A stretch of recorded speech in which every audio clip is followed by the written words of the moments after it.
അമ്മേ പരിശുദ്ധ അമ്മേ, അമ്മേ പരിശുദ്ധ ദൈവമാതാവേ, കൃപാസനത്തിലൂടെ ഞങ്ങൾക്കും ഞങ്ങളുടെ ദേശത്തിനും അമ്മ മധ്യസ്ഥം തേടി തന്ന എല്ലാ അനുഗ്രഹങ്ങൾക്കും കൃപകൾക്കും ഞങ്ങളിപ്പോൾ ഹൃദയം നിറഞ്ഞ നന്ദി പറയുന്നു.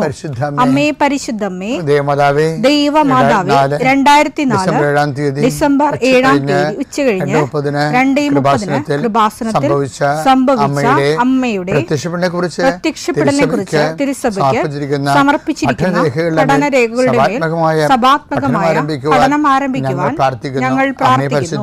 അമ്മേ പരിശുദ്ധമേ, ഭൂസ്വർലോകങ്ങളുടെ രാജ്ഞിയായ അങ്ങേയ്ക്ക് ഭൗമസംരക്ഷണത്തിനായി പ്രപഞ്ചപ്രകൃതിയെ തന്നെ തിരുസഭ പ്രതിഷ്ഠിക്കുവാൻ ഈ പ്രത്യക്ഷീകരണം വഴി ഇടയാക്കണമേ. പരിശുദ്ധമേ, ജപമാല മാതാവേ, സകല കൃപാസനം പ്രാർത്ഥനയോടും ചേർത്ത് ഞങ്ങളിപ്പോൾ പ്രാർത്ഥിക്കുന്ന ഈ കുടുംബത്തിന്റെ പ്രത്യേക നിയോഗം പറ മക്കളെ.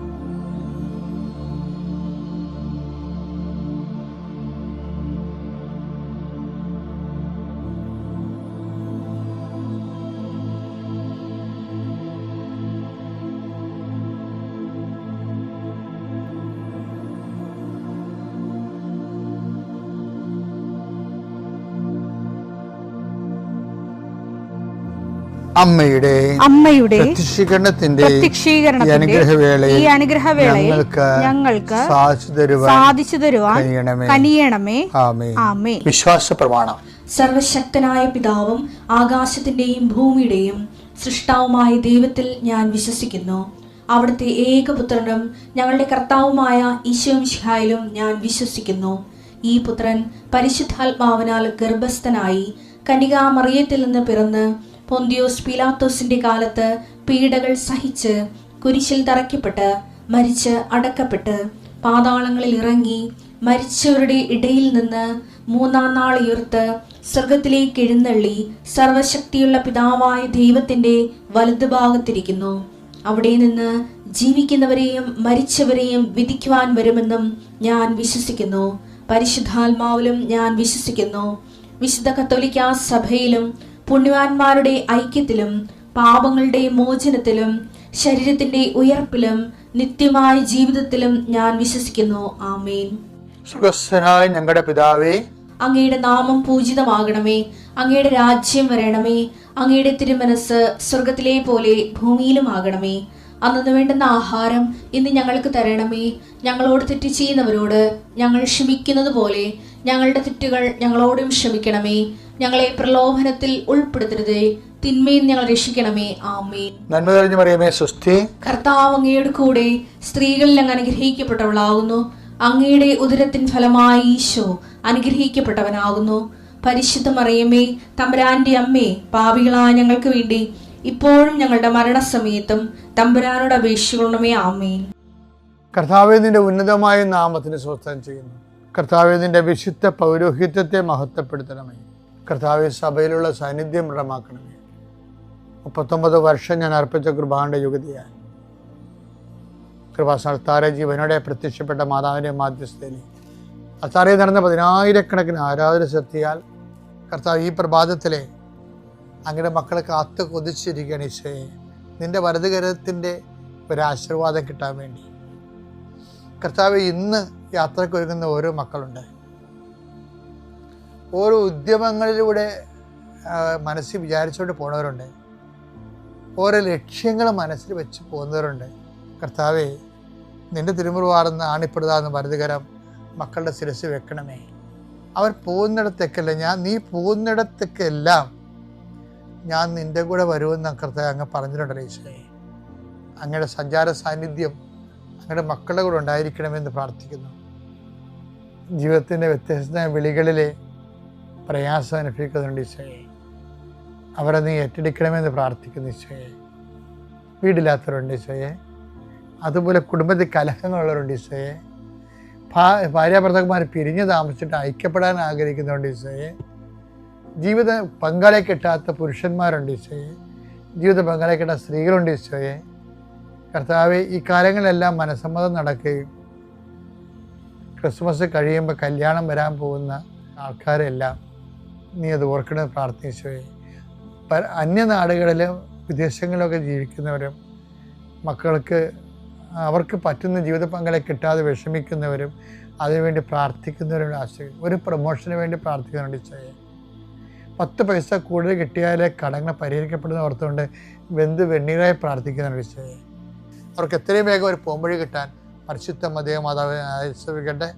പലതരത്തിലുള്ള അപകടങ്ങൾ, ആക്രമണങ്ങൾ അനുഭവിക്കുന്നവർ, ജലജീവികളുടെയും വിഷജന്തുക്കളുടെയും ആക്രമണങ്ങൾ പെട്ടിരിക്കുന്നവർ കർത്താവിൻ്റെ രക്തം അവരെ തിളക്കപ്പെടുകയും ഇതോടുകൂടി അവരുടെ രോഗങ്ങൾ വിട്ടുമാറുകയും യേശുനാമത്തിൽ പ്രാർത്ഥിക്കുന്നു. ആമേൻ.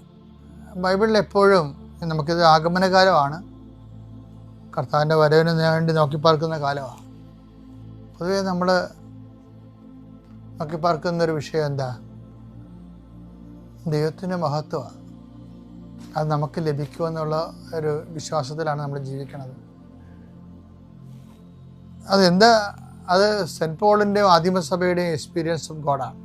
റോമ 8:18 വായിച്ചേ. നമുക്ക് വെളിപ്പെടാനിരിക്കുന്ന മഹത്വത്തോട് തുലനം ചെയ്യുമ്പോൾ ഇന്നത്തെ കഷ്ടതകൾ നിസ്സാരമാണെന്ന് ഞാൻ കരുതുന്നു. വിഷയം എന്താണെന്നറിയാമോ? ഇപ്പം നമ്മൾ EMI എന്നൊക്കെ പറയത്തില്ലേ, നമ്മളെവിടെയെങ്കിലും ലോൺ എടുക്കുകയും ചെയ്തിട്ടുണ്ടെങ്കിൽ ഇക്വലൻ്റായിട്ട് മന്ത്ലി ഇൻസ്റ്റാൾമെൻറ്റ് നമ്മൾ കൊടുക്കും, EMI. അപ്പോഴേ നമ്മൾ എടുത്ത ലോണിൻ്റെ ആനുപാതികമായിട്ടുള്ള ഡിവിഡൻഡ് ഡിവൈഡ് ചെയ്തിട്ടുള്ള ഷെയറാണ് നമ്മൾ പലിശ സഹിതം അടക്കണം. പക്ഷേ ബൈബിൾ പറയണത് നമുക്ക് ലഭിക്കാനിരിക്കുന്ന മഹത്വത്തെക്കുറിച്ച് ഓർക്കുമ്പോൾ നമ്മളിപ്പോൾ അടച്ചുകൊണ്ടിരിക്കുന്ന EMI വളരെ ചുരുക്കമാണ്. എന്നുവെച്ചാൽ അതിൻ്റെ അർത്ഥം എന്താണെന്നറിയാമോ? നമ്മൾ എന്തെങ്കിലും കഷ്ടനഷ്ടങ്ങൾ അനുഭവിക്കുന്നുണ്ടെങ്കിൽ ഈ ഒരു വചനത്തിൻ്റെ തന്നെ ഒരു പ്രോസസ്സിങ്ങിൽ നമുക്ക് മനസ്സിലാകേണ്ടത്, ഭൂമിയിൽ ഉണ്ടാകുന്ന കഷ്ടനഷ്ടങ്ങളെ സെൻറ്റ് പോള് നമുക്ക് ലഭിക്കാതിരിക്കുന്ന മഹത്വത്തോട് തുലനം ചെയ്യാൻ വേണ്ടിയാണ് കിട്ടിയിരിക്കുന്ന വെളിപാട്. അങ്ങനെ വരുമ്പോൾ എന്താ വിഷയം എന്ന് പറയുന്നത്, നമുക്കുണ്ടാകുന്ന കഷ്ടനഷ്ടങ്ങളെ എന്ത് ചെയ്യണം?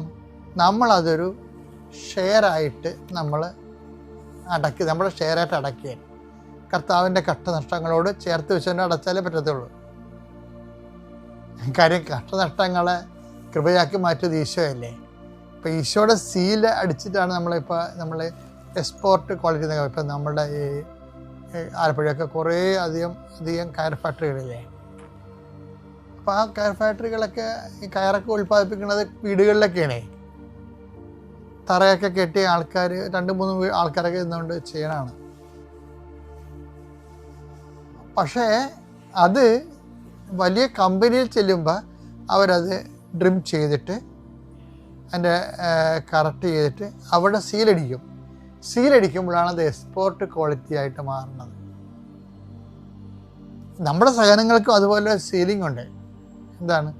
നമ്മുടെ സഹനങ്ങളെ ലഭിക്കാതിരിക്കുന്ന മഹത്വത്തോട് തുലനം ചെയ്തുകൊണ്ട് ക്രിസ്തുവിൻ്റെ നാമത്തിൽ സീലടിക്കണം. കാരണം ക്രിസ്തുവിൻ്റെ സീലടിച്ചാൽ മാത്രമേ ഇത് മുകളിൽ മഹത്വമായിട്ട് കൺവേർട്ട് ആകത്തുള്ളൂ. അപ്പോൾ അതിന് എക്സ്പോർട്ട് എന്ന് പറഞ്ഞാൽ അതാണ്. അല്ല വെറുതെ ആരെങ്കിലും വഴി കിടന്ന് സഹിച്ചുകൊണ്ട് കാര്യമില്ല. മറിച്ച് ഒരു വിശ്വാസം സംബന്ധിച്ചിടത്തോളം ഇപ്പം ചിലരൊക്കെയെന്ന് വാസ്തവത്തിൽ ഇത്തിരി സഹനം കൂടുതൽ വാങ്ങിക്കും. അവിടെ ഇപ്പം ഈശോയ്ക്കൊന്നും മാക്സിമം വാങ്ങിച്ചില്ല. എന്നാൽ അതൊരു ഈശോയുടെ നല്ല പ്രായത്തിൽ ഈശോ മരിച്ചു എന്നുള്ളതാണ്. എപ്പോഴും നമ്മുടെ മക്കളൊക്കെ തന്നെ ഇല്ലേ, 20 വയസ്സിലൊക്കെ മരിക്കണ മക്കളില്ലേ, 30 വയസ്സിൽ മരിക്കും. അപ്പന്മാർ തന്നെ നമുക്ക് 3-4 വയസ്സുള്ളപ്പോൾ മരിക്കും, ചിലപ്പോൾ 10 വയസ്സുള്ളപ്പോൾ മരിക്കും. എൻ്റെ അപ്പൻ എനിക്ക് 15 വയസ്സുള്ളപ്പോൾ മരിച്ചത്. അപ്പോൾ ഈ വിഷയം അപ്പം നമുക്കുണ്ടാകുന്ന കഷ്ടങ്ങളെന്ന്, ഇന്നത്തെ കഷ്ടതയെന്ന് പറഞ്ഞാൽ എന്താണ്? ഇന്നത്തെ കഷ്ടതകളെ നിരസാരമാക്കണമെന്നാണ് ബൈബിൾ പറയണത്. അല്ല, കഷ്ടങ്ങളെ കൊണ്ട് മുങ്ങിക്കൊണ്ട് ജീവിതകാലം പോയി നടക്കരുതെന്ന് പറയണത്. എന്ത് ചെയ്യണം? അത് നമുക്ക് ലഭിക്കായ മഹത്വത്തോട് താരതമ്യം ചെയ്ത് അതിൻ്റെ ഷെയറായിട്ട് നടക്കണമെന്ന്. അങ്ങനെയാണെങ്കിൽ വരുമ്പോൾ എനിക്ക് മരണം ലാഭമാണെന്നൊക്കെ പൗലോസ് പറയണില്ലേ? ആ രീതിയിലാണ് പറയണത്.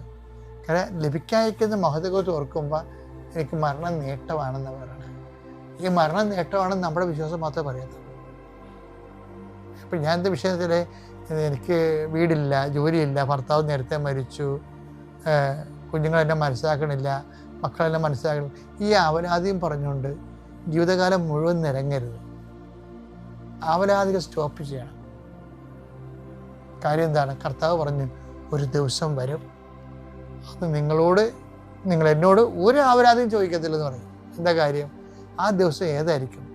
കർത്താവിൻ്റെ നിന്ന് ലഭിക്കായ്ക്ക് മഹത്വത്തിന് വേണ്ടി നമ്മൾക്ക് നിന്ന് വാങ്ങിക്കുന്ന EMI ആണ് നമ്മുടെ സഹനങ്ങളെന്ന് മനസ്സിലാക്കി കഴിയുമ്പോൾ അമ്മയുടെ ജീവിതത്തിലേക്ക് ഭയങ്കര ഓർക്കുകയും, ആ ട്രഡീഷൻ അനുസരിച്ച് അമ്മയുടെ ഭർത്താവ് 20ാമത്തെ ഈശോയ്ക്ക് 20 വയസ്സുള്ളപ്പോൾ മരിച്ചായിരുന്നു. പിന്നെ ഈശോയും അമ്മയുമായിട്ടാണ് ജീവിച്ചിരുന്നത്. 10 കൊല്ലം കൂടി കഴിഞ്ഞപ്പോൾ ഈശോയും വീട് വിട്ട് ഇറങ്ങിപ്പോയി. അമ്മ ഒറ്റക്കായി. അമ്മ ഒറ്റക്കായി ശരിക്കും. അപ്പോൾ ഈ ഒറ്റപ്പെടലിലൂടെയാണ് അവർ ജീവിക്കുമ്പോഴും, പക്ഷെ അവർക്ക് ഉള്ള വിഷയം അവരൊരു വചനത്തിൽ വിശ്വസിച്ചാണ് ജീവിക്കുന്നത്. എന്താണ് അവർ? എന്ത് വചനത്തിലാണ്? നിന്ന് ഉത്ഭവിക്കുന്ന അത്യുന്നതൻ ദൈവത്വം വിളിക്കപ്പെടുമെന്ന് പറഞ്ഞിട്ട് യാക്കോബിൻ്റെ ഗോത്രത്തിൽ അവൻ എന്നേക്ക് വലിയവനായിരിക്കും, സിംഹാസനം അവന് നൽകുമെന്ന് പറഞ്ഞില്ലേ? അപ്പം അമ്മ ആ രക്ഷകനാണെന്നുള്ള ബോധ്യത്തിലാണ് ജീവിക്കുന്നത്. വരാൻ പോകുന്ന മഹത്വത്തെക്കുറിച്ച് ഓർത്തിട്ടാണ് അമ്മ ഔസേപ്പിതാവിൻ്റെ മരണവും ഈശോ ഇറങ്ങിപ്പോയതും എല്ലാം വകവെച്ച് അതിനെയൊക്കെ എടുത്ത് വർദ്ധിത സന്തോഷമാക്കുകയും ആന്തരിക സന്തോഷമാക്കി മാറ്റണം. അങ്ങനെ അപ്പം ഇതിൻ്റെ പക്ഷേ ജീവിതത്തിൽ പല കാലാവസ്ഥകളുണ്ടാകും. അപ്പോഴൊക്കെ ദൈവം എന്നോട് എന്തോ അനുമതി ചെയ്ത്, എൻ്റെ കൂട്ടുകാരത്തിൻ്റെ ഭർത്താവ് ജീവിച്ചിരിക്കണമല്ല, എന്നോട് ദൈവം ഇങ്ങനെ അനുമതി ചെയ്ത്, എനിക്ക് മക്കളില്ല, ഈ മരണം വരെ മക്കളില്ലാത്തവർ, എനിക്ക് മക്കളില്ലേ, അവർക്കെല്ലാം മക്കളുണ്ട്, ഇപ്പം മക്കളുണ്ടായിരുന്നെങ്കിൽ ഇപ്പം എന്നെ നോക്കിയാൽ അങ്ങനൊന്നും പറയരുത്. ആ ദിവസങ്ങളിൽ നിങ്ങൾ എന്നോടൊന്നും ചോദിക്കത്തില്ല. കാര്യം എന്താണ്? ക്രിസ്തുവിനെ നേടാൻ വേണ്ടിയാണ് ഇതൊക്കെ കുപ്പയായിട്ട് കരുതുന്ന ഒരു സമയമുണ്ടാകും. അന്ന് നമ്മൾ അപരാധികൾ നിർത്തും. ഞാൻ ഇന്നലെ പറഞ്ഞത് ആന്തരിക മനുഷ്യനെക്കുറിച്ചാണ്, ഇന്ന് പറയണത് ആന്തരിക മനുഷ്യനെക്കുറിച്ച്, നമ്മുടെ മതത്തിൻ്റെ രഹസ്യത്തെക്കുറിച്ചാണ്. ഓളോണേഴ്സാണ് ഇത് പറ്റത്തില്ലെങ്കിലും പതുക്കെ ഇത് പറ്റും. ഇത് ഈ അനുഭവത്തിലൂടെ മാത്രമേ നമുക്ക് നമ്മുടെ വിശ്വാസത്തിൻ്റെ സൗന്ദര്യം അനുഭവിക്കാൻ പറ്റത്തുള്ളൂ. അപ്പോൾ ഒരു ദിവസം വളരണം മക്കളെ. ഒരു ദിവസം ദൈവം തരണത് ക്രിസ്തു വളരാൻ വേണ്ടിയാണ്. അപ്പം ലഭിക്കുന്ന സാഹചര്യങ്ങളിൽ പരാതികളില്ലാതെ, നിരാശയില്ലാതെ പ്രത്യാശയോടെ മുന്നേറുക. പേര് മേരി പൗലോസ്. ഞാൻ എറണാകുളം അങ്കമാലി അതിരൂപതയിലെ Malayattoor Sebiyur Saint Sebastian church ഇടവകയിൽ നിന്നും വരുന്നു. എനിക്ക് ഉടമ്പടി വഴി യേശുനാഥനിൽ നിന്നും അമ്മ വാങ്ങിത്തന്ന അനുഗ്രഹങ്ങൾക്ക് നന്ദി പറയുന്നു. ഞാൻ ആദ്യമായി ഉടമ്പടി എടുത്തത് 11/1/2022 ഇതിനു മുൻപ് ഞാനൊരു സാക്ഷ്യം പറഞ്ഞു. ഇതെൻ്റെ 2ാമത്തെ സാക്ഷ്യമാണ്. എൻ്റെ 4ാമത്തെ പുതുക്കലും കഴിഞ്ഞു. 30 വർഷക്കാലം എൻ്റെ വീട്ടിൽ കുടിവെള്ളം ഉണ്ടായിരുന്നില്ല, അതായത് കിണറുണ്ടായിരുന്നില്ല. ഞങ്ങൾ ഉപയോഗിച്ചിരുന്നത് പൈപ്പ് വെള്ളമാണ്. ക്ലോറിൻ്റെ ചുക മൂലം ഞങ്ങൾക്ക് ഒരു തുള്ളി വെള്ളം കുടിക്കാൻ പറ്റത്തില്ലായിരുന്നു. അപ്പോൾ ഞങ്ങൾ ഈശോയോട് പ്രാർത്ഥിച്ചു, ദൈവമേ, ഒരു തുള്ളി കുടിവെള്ളം കിട്ടാൻ ഒരു മാർഗവുമില്ല. തൊട്ടടുത്തൊരു ഞങ്ങളുടെ പള്ളിയുണ്ട്. ആ പള്ളിയിലെ കിണറിൽ നിന്നും കുപ്പിയിൽ വെള്ളം കൊണ്ടെന്നാണ് ഞങ്ങൾ കുടിവെള്ളം കുടിച്ചുകൊണ്ടിരുന്നത്. പള്ളിയുടെ മതിൽ പണിതപ്പോൾ ഞങ്ങൾക്കത് സാധിക്കാതെ പോയി. അങ്ങനെ ഞങ്ങൾ ഈ 1 വർഷം മുമ്പ് ഇവിടെ ഞാൻ ഉടമ്പടിയിൽ നിയോഗം വെച്ച് മാതാവിനോട് പ്രാർത്ഥിച്ചു. അത് കഴിഞ്ഞ് സ്ഥാനക്കാരന്മാർ വന്ന് കണ്ടപ്പോൾ പറഞ്ഞു, കിണർ കുത്താം, പക്ഷേ 6 മാസമേ നിങ്ങൾക്ക് വെള്ളം കിട്ടത്തുള്ളൂ, അത് കഴിഞ്ഞ വെള്ളം കിട്ടത്തില്ലെന്ന് പറഞ്ഞു. ഞങ്ങൾ കഴിഞ്ഞ വർഷം മാതാവിനോട് പ്രാർത്ഥിച്ച് സ്ഥാനം കണ്ട് കിണർ കുത്താൻ തുടങ്ങി. ഞാൻ 6 ദിവസം അവിടെ വിശുദ്ധ കുർബാന കഴിഞ്ഞ് വന്ന് പരിശുദ്ധ വെഞ്ചരിച്ച തൈലം കൊണ്ട് കുരിശു വരച്ച് വിശ്വാസ പ്രമാണം ചൊല്ലി 6 ദിവസം ഉപ്പ് വിതറിയിട്ട് ഞാൻ മാതാവിനോട് പറഞ്ഞു, അമ്മേ, ഒരു നിമിഷം കൊണ്ട് 6 കൽഭരണി വെള്ളം വീഞ്ഞാക്കി മാറ്റിയ നിൻ്റെ പുത്രൻ്റെ കരങ്ങളിലേക്ക് ഞങ്ങളുടെ ഈ കുഴി ഒന്ന് കൊടുത്തിട്ട് ആ 6 കൽഭരണിയിൽ നിറച്ച വെള്ളം ഞങ്ങൾക്ക് കുടിക്കുവാനായിട്ട് നിനക്ക് തന്നുകൂടെ എന്ന് ചോദിച്ചു. ഇത് നിൻ്റെ തിരുവൾത്താരയിൽ വന്ന് എന്നെ ഒരു സാക്ഷിയാക്കി ഉയർത്തുവാനും കൂടി വേണ്ടിയാണെന്ന് ഞാൻ പ്രാർത്ഥിച്ചു. അത്ഭുതമെന്ന് പറയട്ടെ, അവർ പറഞ്ഞത് 7.5 കോലടിയിൽ വെള്ളം കാണുമോ, അതും ഉറപ്പൊന്നുമില്ല എന്ന് പറഞ്ഞു. ഞങ്ങൾ കിണർ കുഴിച്ചു. 4.5 കോല് കുഴിച്ച് കഴിഞ്ഞപ്പോൾ കിണറിൽ വെള്ളം കണ്ടു. അടി പാറയായിരുന്നു, പാറ പൊട്ടിച്ചു.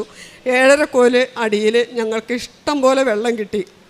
ഇന്നിപ്പോൾ 2 വർഷമായി ഒരു തുള്ളി വെള്ളം പോലും പറ്റുകയോ ഒരു തുള്ളി വെള്ളത്തിന് ബുദ്ധിമുട്ടുണ്ടാവുകയോ ചെയ്യാതെ അരയുടെ മോട്ടർ വെച്ച് ഞങ്ങൾ മോട്ടർ അടിച്ച് കിണറിലെ വെള്ളത്തിൽ ഞങ്ങൾ ഇപ്പോൾ ജീവിക്കുന്നത്. ഇത്രയും വലിയ അത്ഭുതം 30 വർഷക്കാലം ഞങ്ങൾക്ക് സാധിക്കാതിരുന്നത് ഈ 1 വർഷക്കാലം ദൈവത്തിൻ്റെ ഉടമ്പടിയിലായിരുന്നു കൊണ്ട് പ്രാർത്ഥിച്ച് എനിക്ക് കിട്ടിയ ഏറ്റവും വലിയ അനുഗ്രഹത്തിന് ഞാൻ ഈശോയ്ക്കും പരിശുദ്ധ അമ്മയ്ക്കും ഒരുപാട് നന്ദി പറയുന്നു. രണ്ടാമതായിട്ട് എൻ്റെ മകൻ 5 വർഷമായി സ്വീഡനിലാണ് ജോലി ചെയ്തുകൊണ്ടിരുന്നത്. അവൻ എയറോനോട്ടിക്കൽ എഞ്ചിനീയർ ആയിരുന്നു. പഠിച്ച് പോസ്റ്റ് ഗ്രാജുവേഷൻ എടുക്കാൻ പോയി അവിടെ ജോലി ചെയ്തു വരിക. 5000 പേർ ജോലി ചെയ്യുന്ന ഒരു സ്ഥാപനം, ഇൻ്റർനാഷണൽ കമ്പനി ആയിരുന്നു. അവരോട് 2025 മാർച്ച് മാസം പെട്ടെന്നൊരു ദിവസം പറയുകയാണ്, കമ്പനി നഷ്ടത്തിലാണ്, അതുകൊണ്ട് കമ്പനി പൂട്ടാൻ പോവുക, നിങ്ങളെല്ലാവരും മറ്റ് സ്ഥലത്ത് ജോലി അന്വേഷിച്ചോളുകയെന്ന്. എന്ത് ചെയ്യണമെന്നറിയാതെ ഇവർ ഒരുപാട് വലഞ്ഞു. 2000 മലയാളികൾ, 3000 സ്വീഡിഷുകാർ, മറ്റു രാജ്യക്കാരായിട്ട്. മകൻ എന്നെ വിളിച്ച് പറഞ്ഞു, എന്താ ചെയ്യണമെന്ന് അറിയില്ല അമ്മേ, വിസയുടെ കാലാവധി തീരാൻ പോകുന്നു, PR കിട്ടേണ്ട സമയമാണ്, 5 മാസമേ വിസയ്ക്ക് കാലാവധിയുള്ളൂ. അതായത് ഓഗസ്റ്റ് 30 2025 അവൻ്റെ വിസ കാലാവധി തീരും. വിസ തീർന്നാൽ ഒരു ദിവസം പോലും ആ രാജ്യത്ത് ഇവർക്ക് നിൽക്കാൻ പറ്റുകയില്ല. അവൻ മാരീഡാണ്. ഭാര്യയെ കൊണ്ടുപോയിട്ട് വെറും 3 മാസമേ ആയിട്ടുള്ളൂ. അവൾക്ക് ജോലിയോ ഒന്നും ആയിട്ടില്ല. എന്ത് ചെയ്യണമെന്നറിയാതെ വലഞ്ഞു. പക്ഷേ ഞാൻ ദൈവത്തോട് പ്രാർത്ഥിച്ചു. ഇവിടെ ഒന്ന് ഉടമ്പടി പുതുക്കി മാതാവിനോട് പറഞ്ഞു, ഞാൻ എന്താണ് ചെയ്യേണ്ടത്? കുടുംബത്തിൻ്റെ ഏക ആശ്രയമാണ്, നിനക്കൊരു വഴി കാണിച്ചു തരാൻ പറ്റുമല്ലോ. ഞാൻ അവനോട് പറഞ്ഞു, നീ സന്ധ്യപ്രാർത്ഥന എത്തിക്കാറുണ്ടോ എന്ന് ചോദിച്ചു. എന്നും പ്രാർത്ഥിച്ചുകൊണ്ടിരുന്ന മോന പിന്നെ കല്യാണമൊക്കെ കഴിഞ്ഞു, ഭാര്യ ഒക്കെ ആയി കഴിഞ്ഞപ്പോൾ മക്കളായിട്ടില്ല. ഭാര്യ ആയപ്പോൾ കുറച്ചൊരു എന്താ പറയുക, നമ്മൾ സാധാരണ മാനുഷികമായിട്ട് അവൻ ദൈവത്തിൽ നിന്ന് ഇത്തിരാകുന്നു. അതായത് എനിക്കെല്ലാം കിട്ടിയല്ലോ, ഇനിയിപ്പോൾ സന്ധ്യപ്രാർത്ഥനയൊന്നും വേണ്ടാന്ന്. ഞാൻ പെട്ടെന്ന് അവൻ്റെ അടുത്ത് ചോദിച്ചു, നീ സന്ധ്യപ്രാർത്ഥന എത്തിക്കാറുണ്ടോ എന്ന് ചോദിച്ചു. അപ്പോൾ അവൻ പറഞ്ഞു, അമ്മയെ കുറച്ച് ദിവസമായിട്ട് എത്തിക്കുന്നില്ല. നമ്മൾ കുഴപ്പമൊന്നുമില്ല, ദൈവം നിനക്കൊരു പണി തന്നേക്കാം, എന്താ നീ ദൈവത്തോട് പ്രാർത്ഥിച്ചോ. പെട്ടെന്ന് ഓൺലൈൻ ഉടമ്പടി എടുക്കാൻ പറഞ്ഞു. ലൈറ്റ് ആൻഡ് റിക്വസ്റ്റ് പ്രയർ ഇടാൻ ആദ്യം പറഞ്ഞു.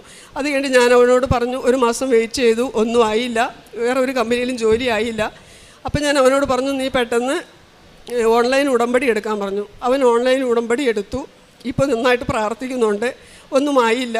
ഞാൻ ഏപ്രിൽ 24 ഇവിടെ വന്നു. ജോസഫ് അച്ഛനെ കാണാനുള്ള അനുഗ്രഹം ലഭിച്ചു. അവൻ ഇവിടെ ഇല്ലാത്തതുകൊണ്ട് അവൻ്റെ ഡോക്യുമെൻറ്റുകൾ, പാസ്പോർട്ട്, അവൻ്റെ ഫോട്ടോ, അവൻ്റെ ജോലി നിർത്തിക്കൊടു എന്നുള്ള ലെറ്റർ, ഇതെല്ലാം കൊണ്ട് ഇവിടെ വരികയും ഡോക്യുമെൻറ്റോടുകൂടി അച്ഛനെ കാണുകയും അച്ഛൻ്റെ കയ്യിൽ നിന്ന് അനുഗ്രഹം കിട്ടുകയും ചെയ്തതിന് ശേഷം അച്ഛൻ ഇവിടെ മാതാവിൻ്റെ അടുത്ത് വന്ന് പ്രാർത്ഥിച്ചു. എൻ്റെ ഡോക്യുമെൻ്റ് എല്ലാം വെച്ച് പ്രാർത്ഥിച്ചിട്ട് തിരിച്ച് ഈ ആൾത്താരയിൽ എൻ്റെ അടുത്ത് വന്നിട്ട് ചോദിച്ചു, മകൻ്റെ പേരെന്താണെന്ന് ചോദിച്ചു. ഞാൻ പറഞ്ഞു, തോമസ് പോൾ എന്നാണെന്ന് പറഞ്ഞു. അച്ഛൻ വീണ്ടും ഈശോയുടെ ക്രൂശിത രൂപത്തിൻ്റെ മുൻപിൽ കൊണ്ടുപോയിട്ട് ഈ ഡോക്യുമെൻറ്റുകളെല്ലാം വെച്ച് പ്രാർത്ഥിച്ച് തിരിച്ചു വന്ന് അച്ഛൻ എൻ്റെ തലയിൽ പ്രാർത്ഥിച്ചിട്ട് എൻ്റെ കവളയിലൊന്ന് നുള്ളിയിട്ട് അച്ഛൻ പറഞ്ഞു, വിഷമിക്കേണ്ട, 17 ഒരു ഡേറ്റ് പറഞ്ഞു എന്നോട്. അത് കഴിഞ്ഞിട്ട് അച്ഛൻ പറഞ്ഞു, ഇവിടെ വന്ന് സാക്ഷ്യം പറഞ്ഞോളൂ കേട്ടോ എന്ന് പറഞ്ഞു. വെഞ്ചരിച്ച കാശുരൂപം തന്നു. അത് ഇന്ന് മകന് വേണ്ടി ഞാൻ അത് ഇട്ടുകൊണ്ട് നടക്കുന്നത്. എൻ്റെ ഉടമ്പടി കാശുരൂപം എൻ്റെ കയ്യിൽ എപ്പോഴും ഉണ്ട്. എന്നിട്ട് ഞാൻ അവനോട് പറഞ്ഞു, ഇവിടെ വന്ന് നീ എന്ന് നാട്ടിൽ നിനക്ക് വരാൻ പറ്റുന്നുവോ ഈ അൾത്താരയിൽ വന്ന് ആ മകനെ കൊണ്ട് ഞാൻ സാക്ഷ്യം പറഞ്ഞോളാന്ന് പറഞ്ഞു. ഈ നവംബർ 10 ഒക്കെ ആയപ്പോഴേക്കും എനിക്ക് ഭയങ്കര വിഷമമായി. ഞാനിവിടെ 4ാം പ്രാവശ്യം പുതുക്കാൻ വന്നു, 5ാമത്തെ ഉടമ്പടി. അപ്പം ഞാൻ മാതാവിനോട് പറഞ്ഞു, മാതാവ് ഞാൻ പോവുകയാണ്. അതിനു മുമ്പൊക്കെ എനിക്ക് ഭയങ്കര പരാതികളായിരുന്നു. ഞാൻ പറഞ്ഞു, ഞാനിനി പരാതിപ്പെടത്തില്ല, എൻ്റെ കയ്യിൽ ഒന്നുമില്ല, എൻ്റെ മകൻ്റെ കഴിവുകളൊന്നുമില്ല. നിൻ്റെ പുത്രൻ്റെ കഴിവിൽ നിനക്ക് ഞങ്ങൾക്കൊരു ജോലി തരാൻ സാധിക്കുമെങ്കിൽ ഞങ്ങളെ അനുഗ്രഹിക്കുക. ഈ നന്ദി എന്നും നിന്നോട് കൂടെ ഉണ്ടായിരിക്കാൻ എന്നെ അനുഗ്രഹിക്കണമെന്ന് പറഞ്ഞു. അത്ഭുതമെന്ന് പറയട്ടെ, നവംബർ 11 മകനെ വിളിച്ച് കമ്പനി ആവശ്യപ്പെട്ടു നവംബർ 17 നീ ജോയിൻ ചെയ്തോളാൻ പറഞ്ഞു. ഓഫർ ലെറ്റർ കൊടുത്ത് അവനെ കൊണ്ട് സൈൻ ചെയ്യിച്ചു. അച്ഛൻ പറഞ്ഞ അതേ ഡേറ്റ് 17. ഞാനപ്പോൾ എന്താണ് എനിക്ക് ഈശോയോട് പറയേണ്ടതെന്ന് അറിയില്ല. ഞാൻ അവനോട് പറഞ്ഞു, ദൈവത്തിന് നന്ദി പറഞ്ഞോ എന്ന് ചോദിച്ചു. ഞാൻ ആദ്യം അതാ പറഞ്ഞു അമ്മയെന്ന് പറഞ്ഞു. എന്ന് അവന് ഇനി വിസ കിട്ടി, വിസ പുതുക്കി ഇവിടെ വരാൻ പറ്റുന്നു, ഈ തിരുവൾത്താരയിൽ വരും. ഇതെൻ്റെ രണ്ടാമത്തെ സാക്ഷ്യം. പിന്നെ മൂന്നാമത്തെ സാക്ഷ്യം എന്ന് പറയണത് 25 വർഷമായിട്ട് ഞാൻ അലർജി രോഗത്തിന് അടിമയായിരുന്നു. അലർജി രോഗം എന്ന് പറഞ്ഞാൽ തുമ്മൽ. രാവിലെ എഴുന്നേൽക്കാൻ എനിക്ക് പറ്റത്തില്ല. തുമ്മി ഒരു അരമണിക്കൂർ നേരം ഞാൻ നിന്ന് തുമ്മണം. ലാസ്റ്റ് എനിക്ക് യൂറിൻ പാസ് ചെയ്യുക, അതുപോലത്തെ ഒരു തുമ്മലായിരുന്നു. ഞാൻ പല ഹോസ്പിറ്റലുകളിലും പോയി. സെട്രിസിൻ 10 mg ഞാൻ ഡെയിലി യൂസ് ചെയ്തുകൊണ്ടിരുന്നൊരു വ്യക്തിയാണ്. 25 വർഷമായിട്ട് ഒരു ദിവസം പോലും എനിക്കത് കഴിക്കാതെ മുന്നോട്ട് നീങ്ങാൻ പറ്റത്തില്ല. ലാസ്റ്റ് എൻ്റെ അടുത്ത് ഹസ്ബൻഡ് ഒത്തിരി ചൂടാവാൻ തുടങ്ങി.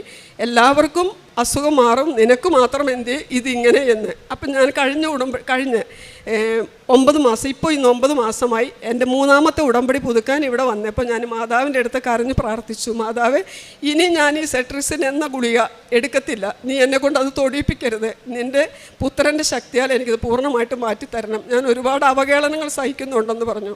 ഞാൻ ഇവിടെ നിന്ന് പോയി. അന്ന് വൈകിട്ട് ഞാൻ പതിവ് പോലെ വീട്ടിൽ ചെന്ന് പ്രാർത്ഥന കഴിഞ്ഞ് ചോറൂണ് കഴിഞ്ഞ് ഞാനത് ഗുളിക കഴിച്ചു. പിറ്റേ ദിവസം ഞാൻ മറന്നുപോയി ഗുളിക കഴിക്കാൻ. ഞാൻ കഴിച്ചില്ല ഗുളിക, പക്ഷെ ഞാൻ ഉറങ്ങി. പിറ്റേ ദിവസം എഴുന്നേറ്റപ്പോൾ എനിക്ക് ഒരു തുമ്മലാകട്ടെ യാതൊന്നുമില്ല, പക്ഷെ ഞാൻ മറന്നുപോയി. ഇത് കിട്ടിയെന്നുള്ളത് മറന്നുപോയി. ഞാൻ വെഞ്ചരിച്ച ഉപ്പ് ഞാൻ ഉപയോഗിക്കുകയായിരുന്നു. തൈലം നെറ്റിയിൽ രാവിലെയും വൈകുന്നേരം പ്രത്യക്ഷ പ്രാർത്ഥന ചൊല്ലുമ്പോൾ 3 പ്രാവശ്യം കുരിശ് വരച്ചിട്ട് ഞാൻ പറയായിരുന്നു ഇത് പൂർണ്ണമായിട്ട് എടുത്തു മാറ്റണമെന്ന്. 3-ാം ദിവസമാണ് ഞാൻ പെട്ടെന്ന് എൻ്റെ ഓർമ്മയിൽ വരുന്നത്, എൻ്റെ അമ്മയെ ഇത് എനിക്ക് മാറി കിട്ടിയല്ലോ എന്ന്. ഇന്ന് 9 മാസമായി ഇതുവരെ സെട്രിസിൻ വാങ്ങിച്ച് 30 വെച്ച് ഞാൻ വാങ്ങിക്കാറ്. അതിൽ 20 ഞാൻ കഴിച്ചു, 10 ഇപ്പോഴും എൻ്റെ വീട്ടിലിരിക്കുന്നുണ്ട്. ഞാൻ എൻ്റെ കൈകൊണ്ട് തൊട്ടിട്ടില്ല. ആ ഗുളിക ഞാൻ നിശേഷം ഉപയോഗിച്ചു. ദൈവം എന്നെ അനുഗ്രഹിച്ചു. ഇതിന് ഞാൻ ഈശോയ്ക്കും പരിശുദ്ധ അമ്മയ്ക്കും കോടാനുകൂടി നന്ദി പറയുന്നു.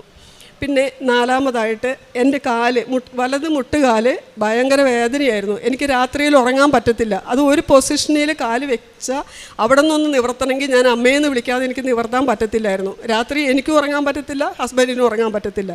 ഇങ്ങനെ ഞാൻ അങ്കമാലി ഡിറ്റഫ്ലോർ ഹോസ്പിറ്റലിൽ പോയി ഓർത്തോയെ കണ്ടു. ഡോക്ടർ എക്സ്റേ എടുത്ത് കഴിഞ്ഞപ്പം പറഞ്ഞു കുറച്ചൊരു തേയ്മാനത്തിൻ്റെ പ്രശ്നമുണ്ട്, അല്ലാണ്ട് വലിയ പ്രശ്നമൊന്നും കാണുന്നില്ല.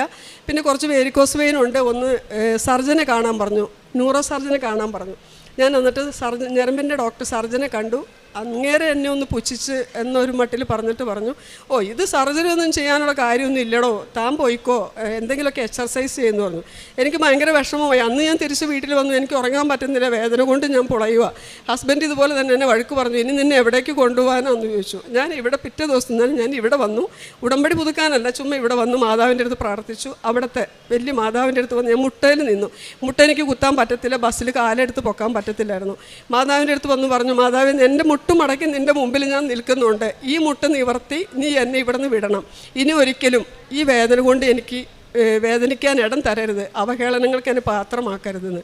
ഞാൻ ഇവിടെ നിന്ന് പോയി ബസ്സിൽ കയറി, തൃശ്ശൂർക്കുള്ള ബസ്സിൽ കയറി. പക്ഷേ കയറിയപ്പോൾ ഒന്നും എനിക്ക് കാല് വേദന എടുത്തില്ല, ഞാൻ ഓർത്തില്ല.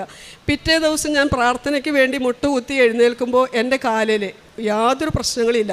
അന്ന് വൈകിട്ട് ഞാൻ ഉറങ്ങുമ്പോൾ എനിക്ക് സുഖമായിട്ട് ഉറങ്ങാൻ പറ്റി, ഒരു ബുദ്ധിമുട്ടുമില്ലാതെ. എൻ്റെ ഈ കാലിൻ്റെ പ്രശ്നം ഇന്ന് 1 വർഷം കഴിഞ്ഞു, ഒരു പ്രശ്നവുമില്ലാതെ ദൈവം തമ്പുരാൻ എന്നെ കാത്തു പരിപാലിച്ചു. ഇതുപോലെ ഒരുപാട് നിരവധി അനുഗ്രഹങ്ങൾ പാതാവ് വഴി എനിക്ക് ഈശോയിൽ നിന്ന് ലഭിച്ചിട്ടുണ്ട്.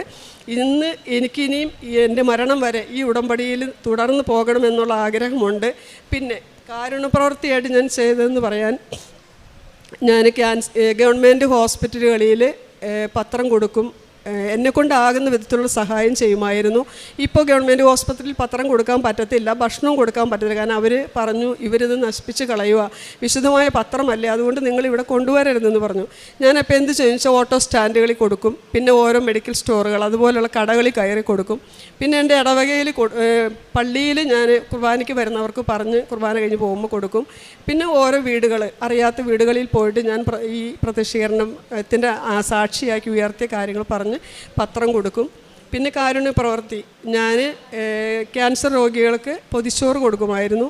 പിന്നെ തീരെ നിവർത്തിയില്ലാതെ ഞാൻ എൻ്റെ കൺമുമ്പിൽ വരുന്നവർക്ക് എന്നാലാവുന്ന വിധത്തിൽ ഞാൻ അവരെ സാമ്പത്തികമായിട്ട് സഹായിക്കുകയും, തീരെ അവശത കാണിക്കുന്നവരുടെ മുൻപിൽ ഞാൻ പോയിട്ട് കുരിശ് വരച്ച് വിശുദ്ധ തൈലം പുരട്ടി കൊടുക്കുകയും ഉപ്പ് അവരുടെ കയ്യിൽ കൊടുത്ത് കഴിക്കാൻ പറഞ്ഞ് പ്രാർത്ഥിച്ച് പോരുകയും ചെയ്യുമായിരുന്നു. ആത്മീയമായിട്ട് എനിക്ക് കിട്ടിയതെന്ന് പറഞ്ഞാൽ ഞാൻ എന്നും ഒരു പള്ളി പോകുന്ന ഒരാളാണ്. പക്ഷേ വിശുദ്ധ ബലിയുടെ യോഗ്യതയൊന്നും ഞാൻ അത്ര കാര്യമായിട്ടൊന്നും എടുക്കാറില്ല. എല്ലാവരും പോകുന്ന പോലെ ഞാനും പള്ളിയിൽ പോകുന്നു, എല്ലാ ദിവസവും പള്ളിയിൽ പോകും. അതെനിക്കൊരു ഹോബി ആയിട്ടാണ് ഞാൻ കണ്ടിരുന്നത്. ഇപ്പോൾ ഞാൻ ഉടമ്പടി എടുത്തതിന് ശേഷം, ഞാൻ ഉടമ്പടിക്ക് മുമ്പ് തിരുവചനം സമ്പൂർണ്ണ ബൈബിൾ ഞാൻ ഒരു പ്രാവശ്യം വായിച്ച് തീർത്തു. പക്ഷെ ഒരു വാക്ക് പോലും, ഒരു വചനം പോലും എന്നെ സ്പർശിച്ചിട്ടില്ല. ഞാൻ പലവട്ടം ശ്രമിച്ചു, എനിക്ക് കിട്ടിയിട്ടില്ല. പക്ഷെ ഞാൻ ഉടമ്പടി എടുത്തതിന് ശേഷം ഒരുപാട് വചനങ്ങൾ, ഞാനിപ്പോൾ 2 പ്രാവശ്യം സമ്പൂർണ്ണ ബൈബിൾ വായിച്ചു കഴിഞ്ഞപ്പോൾ എന്നെ ഏറ്റവും കൂടുതൽ സ്പർശിച്ചത് ലൂക്ക 18:27, മനുഷ്യർക്ക് അസാധ്യമായത് ദൈവത്തിന് സാധ്യമാണ്. ഈ തിരുവചനം എനിക്ക് കാണാതെ ഫസ്റ്റ് പഠിക്കാൻ പറ്റി. പിന്നെ ഏഷ്യ 45:2-3 തിരുവചനങ്ങൾ, ഞാൻ നിനക്ക് മുൻപേ പോയി മലകൾ നിരപ്പാക്കുകയും പിച്ചളവാതിലുകൾ തുറക്കുകയും ഇരുമ്പോടാമ്പലം ഒടിക്കുകയും ചെയ്യും.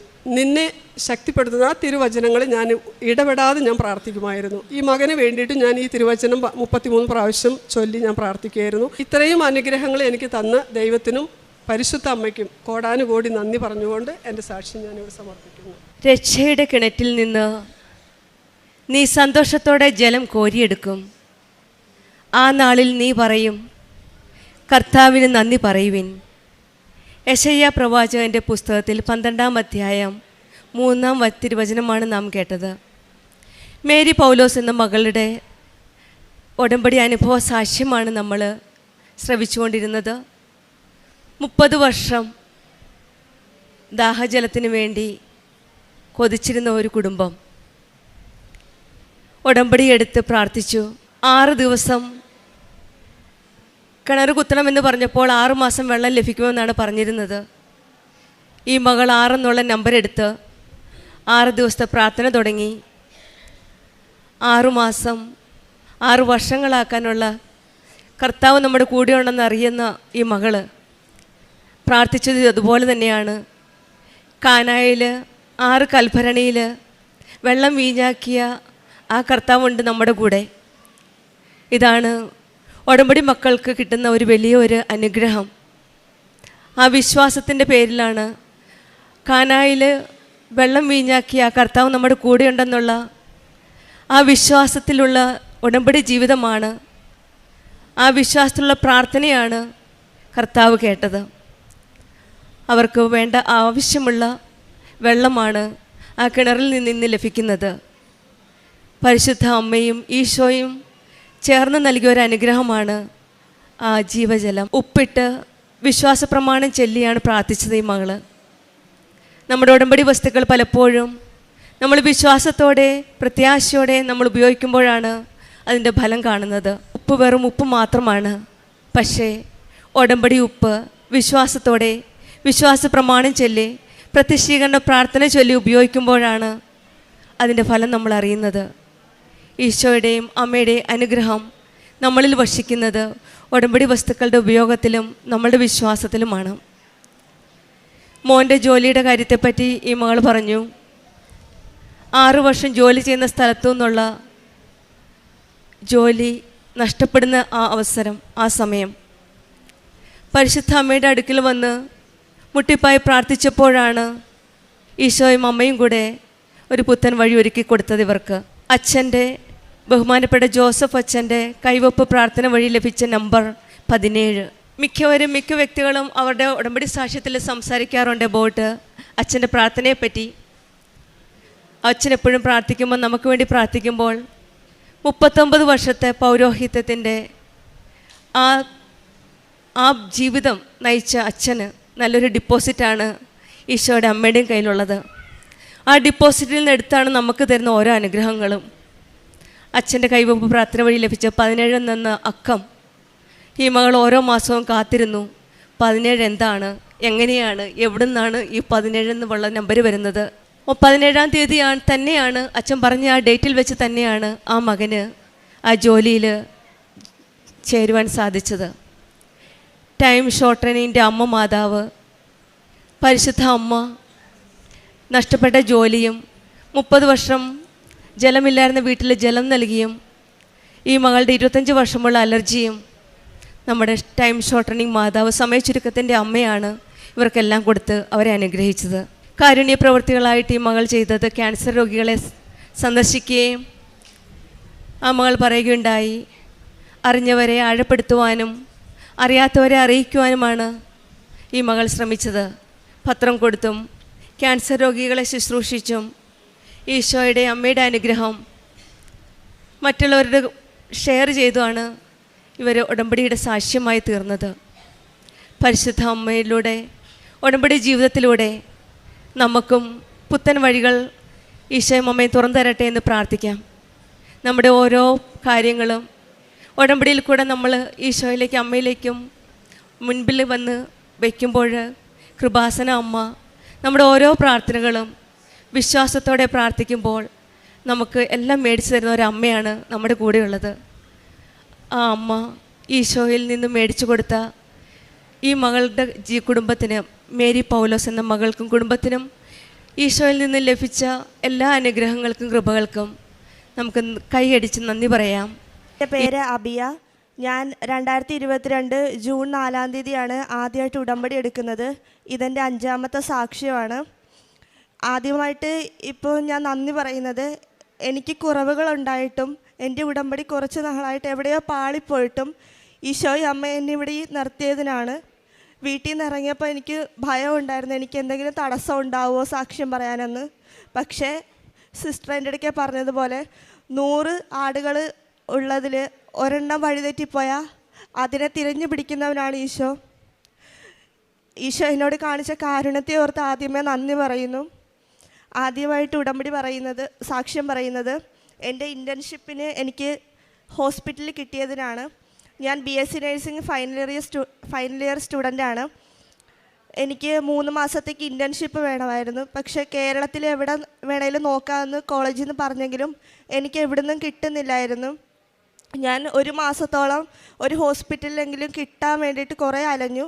പക്ഷേ എന്നെ എവിടെ നിന്നും വിളിക്കുന്നില്ലായിരുന്നു. എറണാകുളത്ത് ഇനി ഹോസ്പിറ്റലിൽ കൊടുക്കാൻ എങ്ങുമില്ല, എല്ലായിടത്തും അപ്ലൈ ചെയ്തിട്ട് അവിടെ എടുക്കുന്നില്ല എന്നാണ് പറഞ്ഞത്. ഞാൻ തത്തമ്പള്ളി സഹൃദയ ഹോസ്പിറ്റലിൽ അപ്ലൈ ചെയ്തിട്ട് അവർ വിളിക്കാമെന്ന് പറഞ്ഞിട്ടും ഓരോ മാസങ്ങൾ പോകുന്നതല്ലാതെ എന്നെ വിളിക്കുന്നില്ലായിരുന്നു. അങ്ങനെ ഇരിക്കെ എൻ്റെ ഫ്രണ്ട്സ് എല്ലാം ഓരോ ഹോസ്പിറ്റലിൽ കയറിയപ്പം എനിക്ക് ആകെ വിഷമമായി. അങ്ങനെ ഇരിക്കുകയാണ് എൻ്റെ ഒരു കസിൻ വിളിച്ചിട്ട് പറയുന്നത്, അവളുടെ ഒരു ആൻറ്റി ഉത്തർപ്രദേശിൽ ഹോസ്പിറ്റലിൽ നേഴ്സിംഗ് സൂപ്രണ്ടാണ്, ആൻറ്റി അവിടെ ശരിയാക്കി തന്നിട്ടുണ്ട്, നമുക്ക് അവിടെ പോകാമെന്ന് പറഞ്ഞു. പക്ഷേ കേരളത്തിൽ കുറച്ച് നാൾ നിൽക്കാനുള്ള ആഗ്രഹം കൊണ്ട് ഞാൻ പറഞ്ഞു ഞാൻ വരുന്നില്ല എന്ന് പറഞ്ഞു.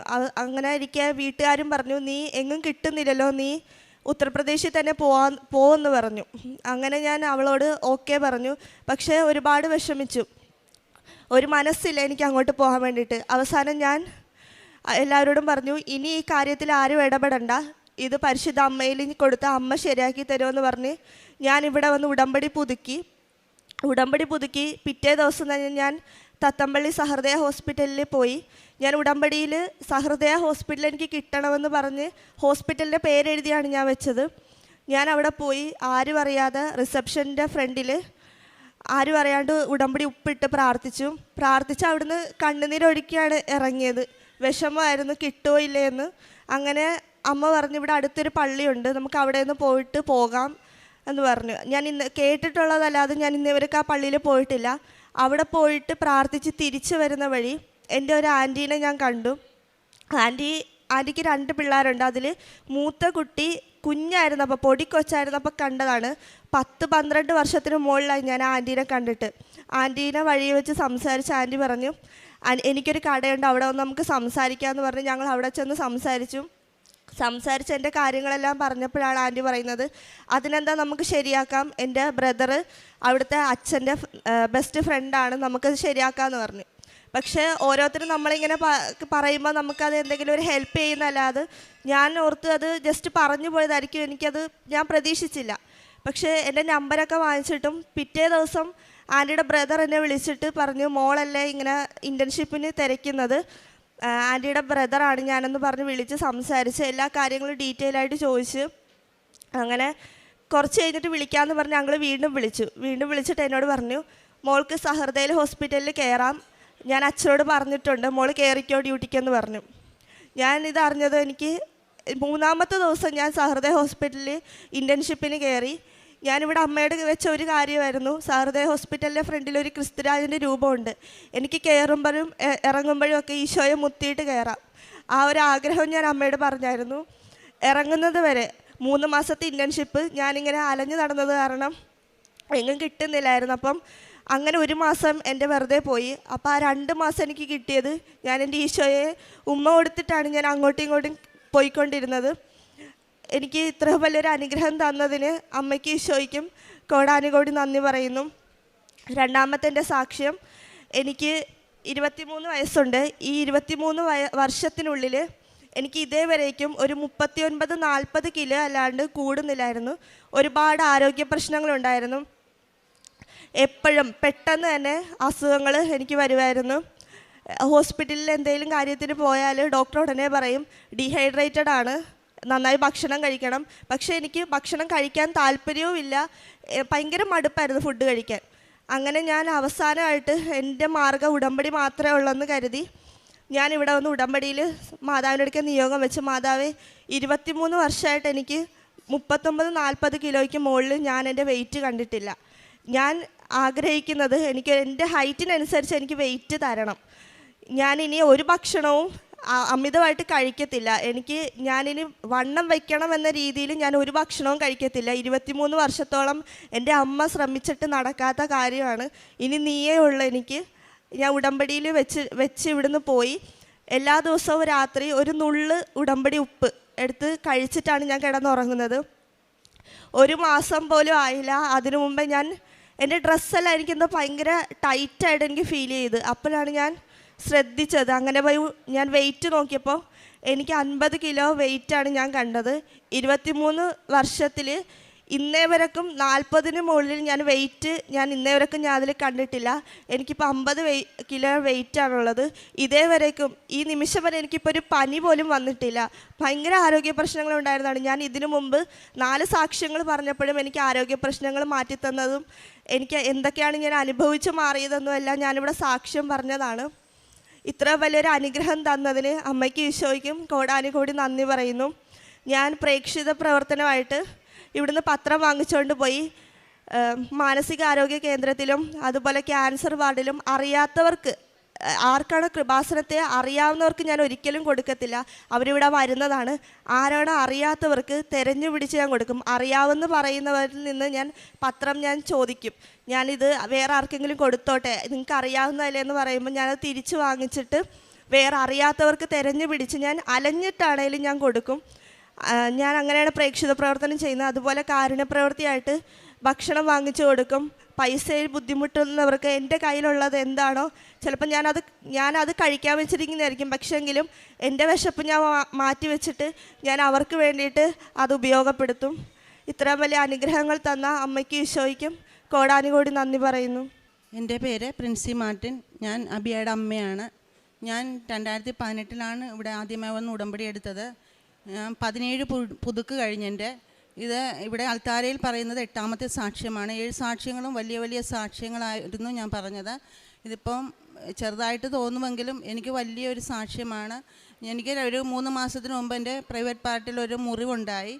അപ്പോൾ ഞാൻ 2-3 ഡോക്ടർമാരെ കാണിച്ചപ്പോൾ ഡോക്ടർ പറഞ്ഞത് അത് ഉള്ളിൽ മുറിവുണ്ടെങ്കിൽ നമുക്ക് സ്കാൻ ചെയ്തിട്ട് സർജറി ചെയ്യേണ്ടി വരും എന്നായിരുന്നു.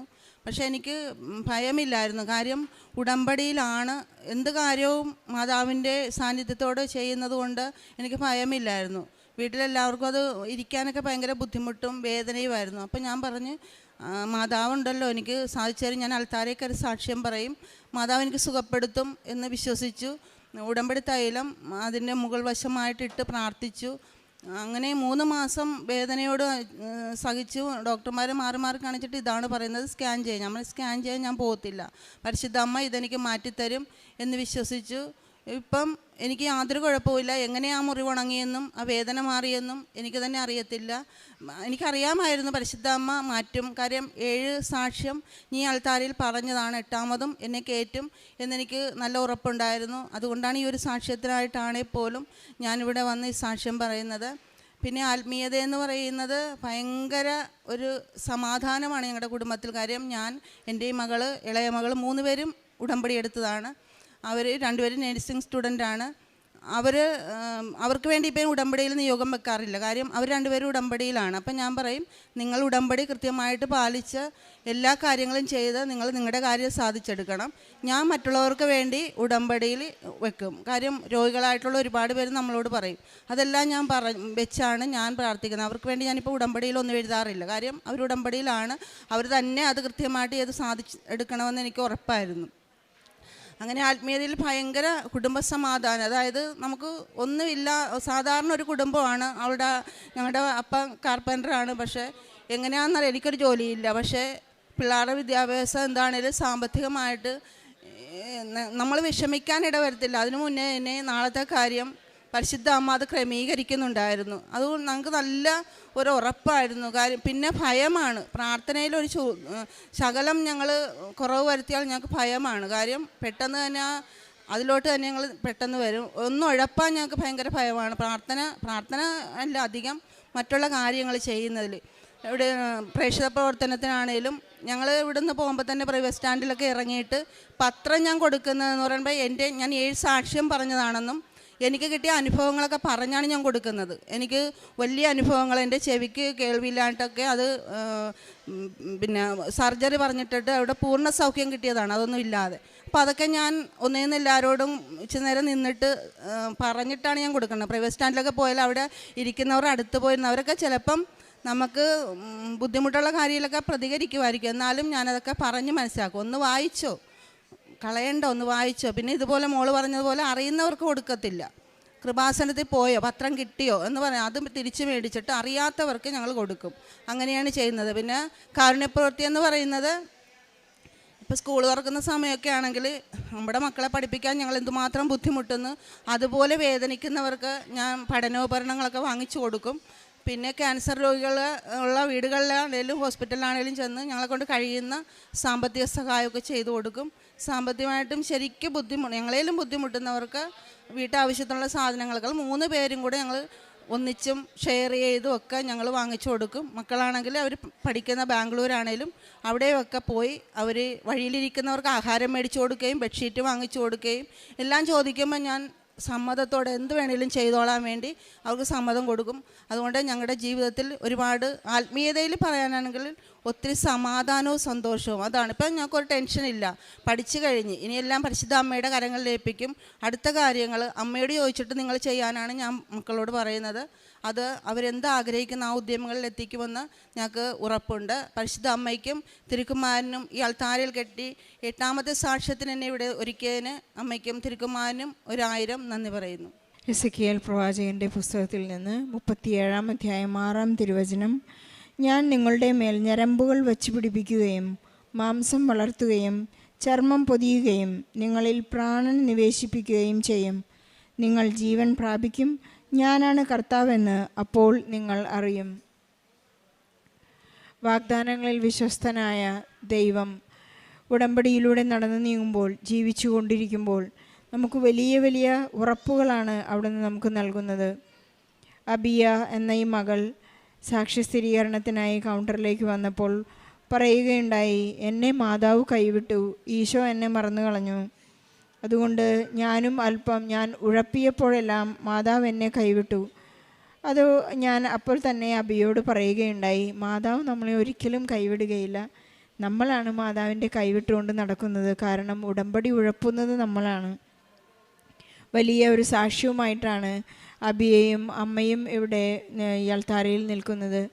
അവരുടെ ജീവിതം തന്നെ, കുടുംബം മുഴുവനും വളരെ ആത്മാർത്ഥതയോടെ, വളരെ വിശ്വസ്തയോടുകൂടിയാണ് ഉടമ്പടി ജീവിക്കുന്നതെന്ന് ഈ സാക്ഷ്യത്തിലൂടെ നമുക്ക് മനസ്സിലാക്കാം.